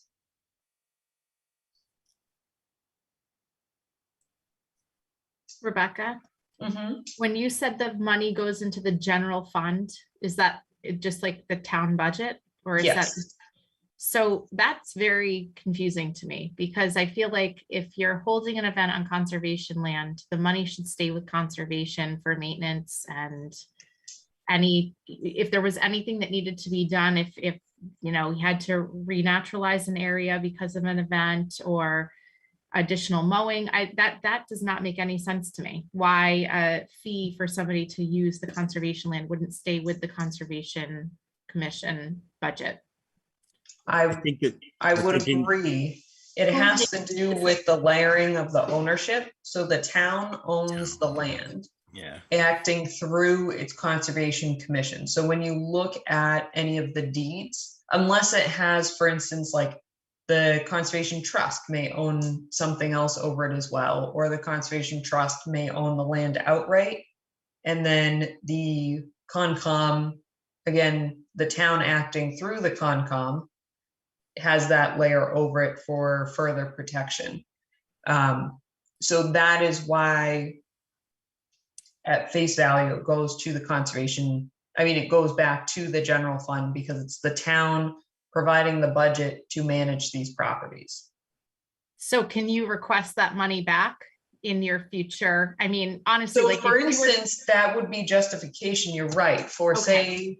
say in a fiscal year, we could try to use that as justification during the next budget cycle and say, we had a couple events on our town property that's managed and maintained by the Conservation Commission.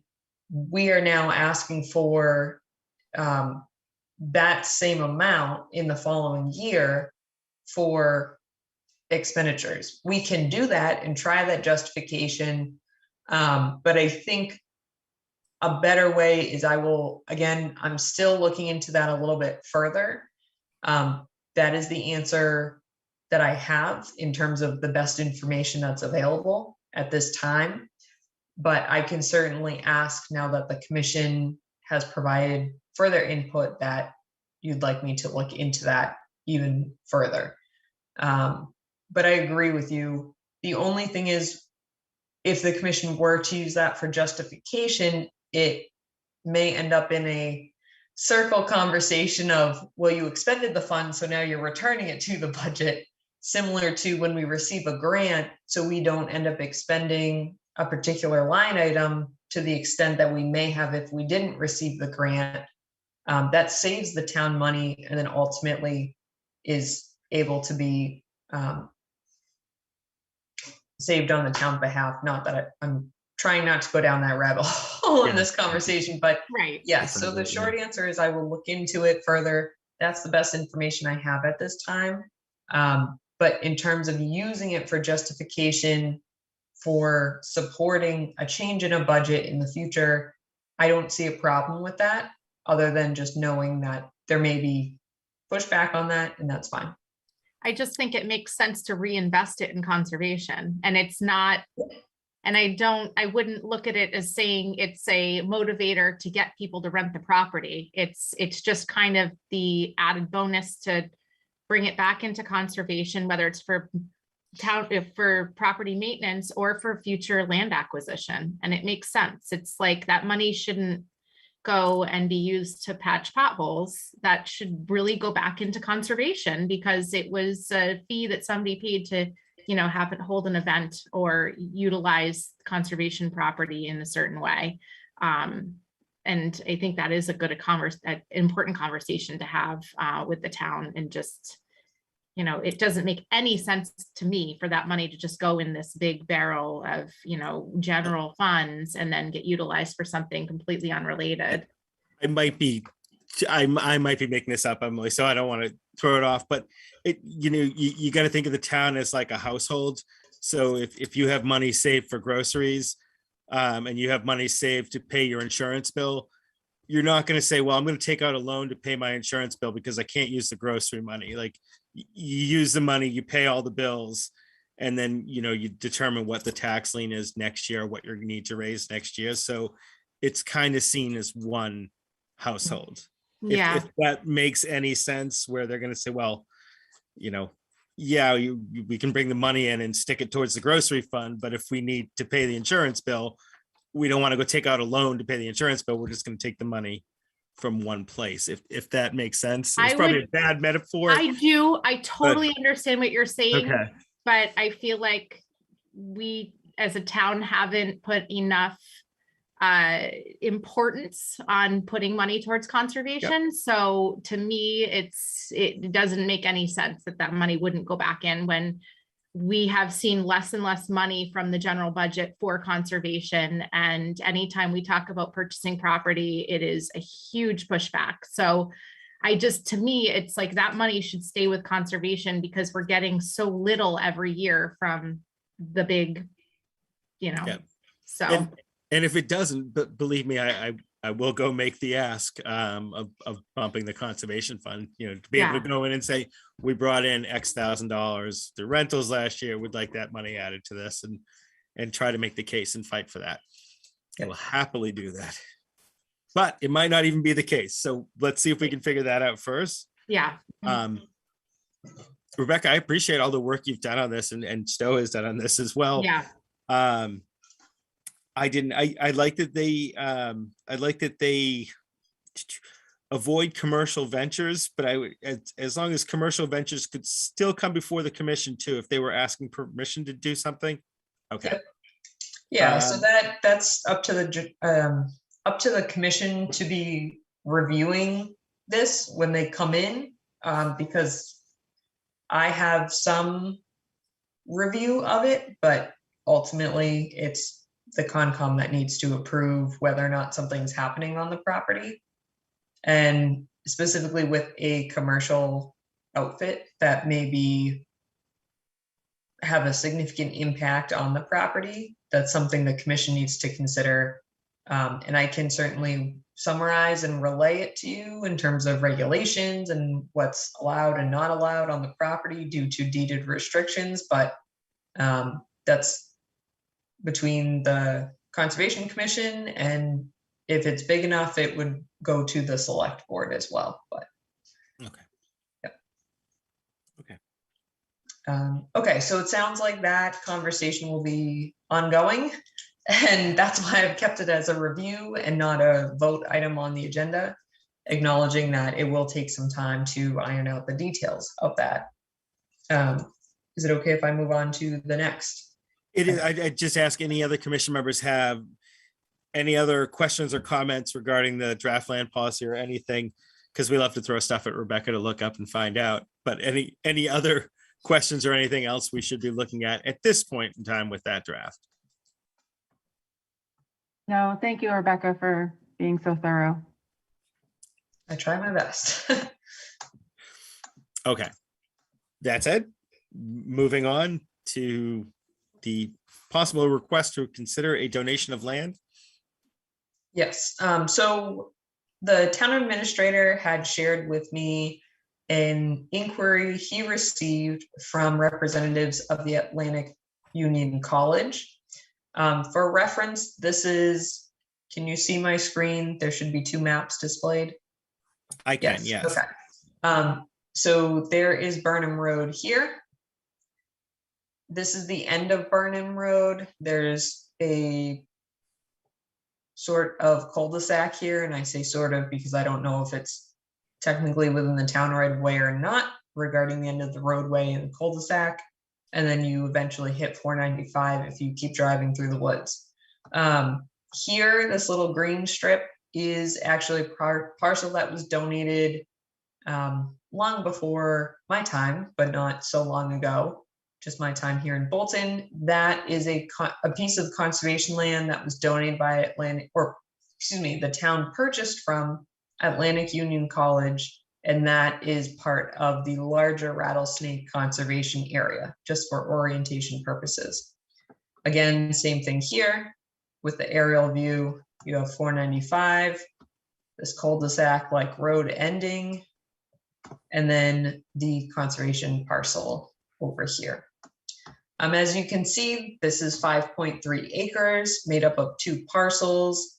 Most of it is primarily resource area, bordered vegetated wetlands, and the perennial stream that is, I believe, Great Brook that runs through here.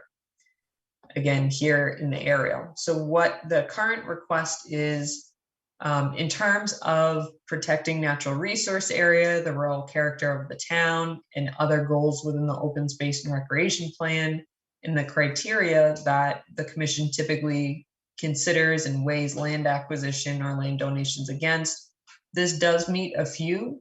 It does not meet trail connectivity. It does meet greenway connectivity.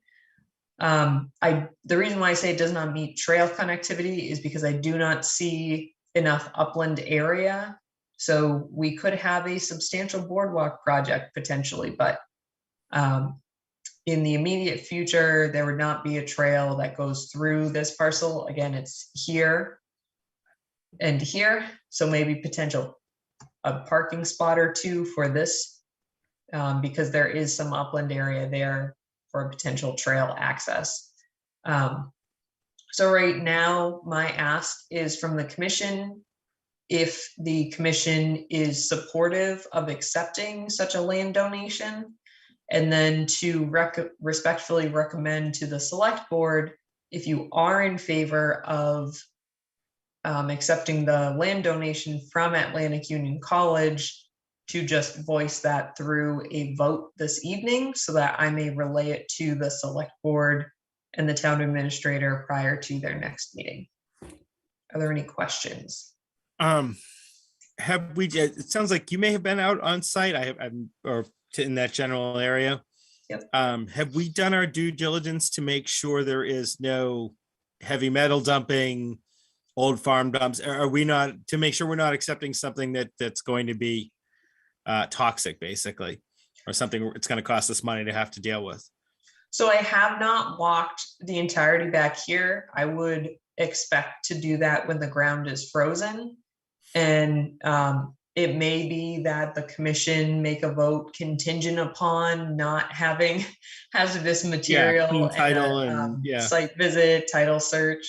But I did not see anything along the roadway here. I would be very surprised if there was something back here, but again, I have been surprised in the past, so it's not to say there isn't anything. But so that would be, if that's something the commission's concerned about, we can certainly schedule a site visit. But I would ask if the commission's comfortable to share whether or not they're interested in accepting the donation contingent upon ensuring there's no hazardous material or basically liability that the town would be taking on. Yeah. And I guess one of my other questions is, do we know the motivation? I know there's no such thing as unbuildable land, and I'd rather put it in conservation and protect it that way. Mhm. But is this unbuildable land they're just trying to get rid of the tax lien on, or? Yes, so the original email actually had some confusing correspondence because the portion of the email said ask if the town were interested in buying, and if they're not interested in buying, offer a donation. So I offer a donation of the land, which doesn't quite make sense to me regarding the way it was written. But if it's a donation of land, I don't see an issue with that. If they're looking for the town to purchase this land, I don't think it's necessary because the extent of resource areas on site. In terms of the reasoning behind and the incentive behind, I believe it probably is financially related. I don't have any evidence one way or another of why, other than I believe Lancaster has bought portions of the school that are in Lancaster. So maybe these are surplus properties that will no longer be under the same ownership. So they're offering it to the town first. I know that's been done in the past. And again, that's pure presumption on my part. I don't know the direct answer. Okay. All right. Sorry, other commission members have any questions, comments?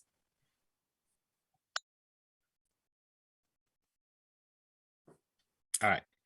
In that case, we'll do a roll call vote if possible to recommend accepting this gift of land from whatever it is, Atlantic Union College. Yep. So a roll call vote to recommend to the Board of Selectmen that we accept this land as a gift, contingent upon the due diligence being done to make sure this land does not contain any liabilities that the town would then be on the hook for. So all those in favor of us recommending to the selectmen that they do accept this gift of land, contingent upon it not containing any liabilities for the town, please say aye. And I'll start that with Emily Winter. Aye. All right, Bill Payne, Aye. Jillian Glassinos, Aye. and Rebecca, I am an aye as well.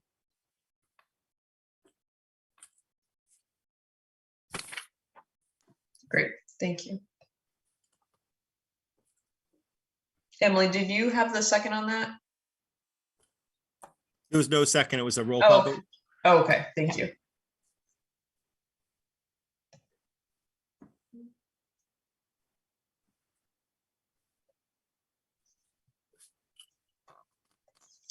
All right, thank you. So I will relay that to the select board.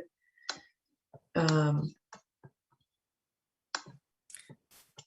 right.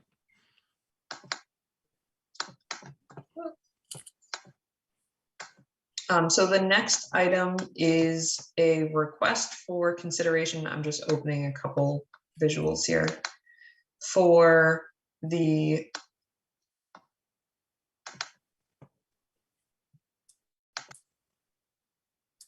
Conservation Commission to consider authorizing the submittal of one notice of intent drafted by the conservation agent, me, for one wetland crossing for a hiking pathway and allow for emergency access to Taggart Forest Land Conservation Parcel.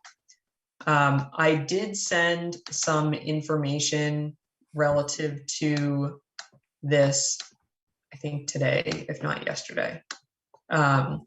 So this, what I'm displaying now, is the existing crossing. Forbush Mill Road is on the tree side, and on the opposite side, you have the conservation land that was owned prior to the Taggart acquisition, and then the Taggart acquisition at the rear.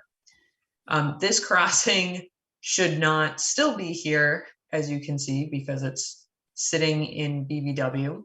It is a very temporary piece that was placed there for a ribbon cutting event that will be removed.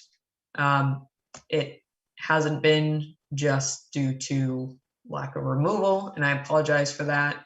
But we do want to put in a crossing here, and you had authorized me to draft that notice of intent.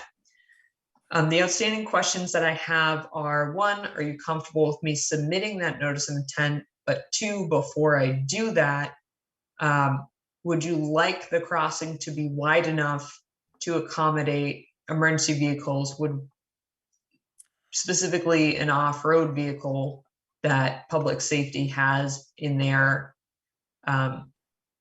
fleet, or which would be about 5 feet wide? Or would you prefer it just be a pedestrian access? And again, we would be closing it off with some sort of chain or work with public safety to make sure that they have access to it, but so that someone couldn't just drive off the road and drive through it. But I wasn't sure if the commission had any feedback on that. Rebecca, what would the need for having an ATV on that property be? It would be solely for rescue purposes. So they have that. The other thing is, it is an ATV, or rather a gator. So when they are driving it through, technically it can go through some vegetation, need be an emergency situation, but we do try to work with them and make sure that they have the width and as level getting in and out as possible, because if they're bringing someone out, obviously the better the route, the easier it is on the injured individual, the person they're going in for.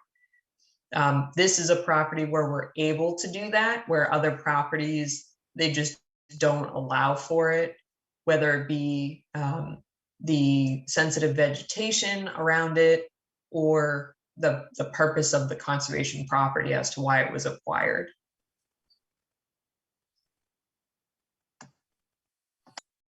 I mean, I think I would be fine with it with a 5-foot access there. I know that crossing, it's right next to the road, so it's not like it's in the middle of the woods. It's right off the road. You know, if we ever need an emergency vehicle, emergency gator in there, I would hate to not be able to get it in there. So I don't think it's overly invasive. I know with our conservation land, we always have the no motorized vehicles, no hunting, no et cetera, et cetera, et cetera, without permission. And obviously the emergency services department would have permission. But as Rebecca was saying, if you run a chain across it, because you know, I'd just be afraid of somebody using it with their motorized vehicles without realizing it. But if you run the chain across it, I think we'd be fine. I'd be comfortable with a wide enough bridging there to accommodate an emergency vehicle or emergency off-road vehicle. Any other commission members have strong thoughts, feelings? I agree on the 5 foot. As long as we're putting a crossing in, we might as well make it wide enough to accommodate an emergency vehicle. And to be clear, the crossing itself, the footings, or rather where the opposite sides of the crossing will sit and be resting, will be on either side of the BVW. It won't be in it, where the temporary now is above the vegetation, but it is sitting right inside. And I don't feel that's appropriate on a conservation parcel. And then also included, and I'm not sure if the commission recalls, I did also include 1 to 2 parking areas along the shoulder that would just be gravel. We're not proposing pavement by any means. It's a small upland area, but it is within, I think, the outer 10 feet of the 25. So it's down a little bit further, but again, still on that conservation land. And I think within the edge of the right of way, but I'll check that with DPW. And again, it's just using the shoulder of the roadway with an impervious material to allow for 1 to 2 vehicles to park there. The larger picture is to connect to Forbush Millfield parking area.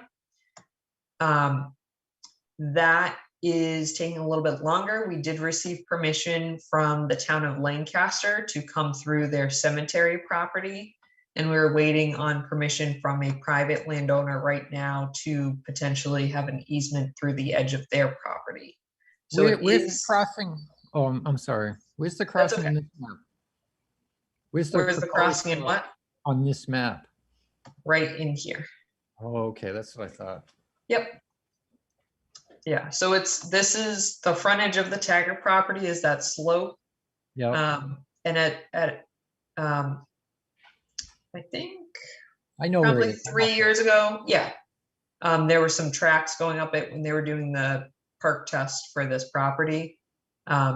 So it's just to the southwest of that.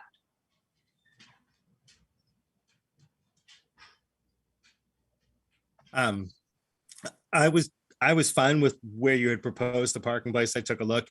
Okay. It made some sense. And I think it doesn't, for putting it in this order of conditions, it doesn't preclude us seeing how we're the applicant in the future. If we do finally get access to parking down by the soccer fields and we found those 2 parking spaces were somewhat invasive, we can always get rid of them. Yep. Once we have additional, it can be a temporary parking for a year or 2 until we have that other lot.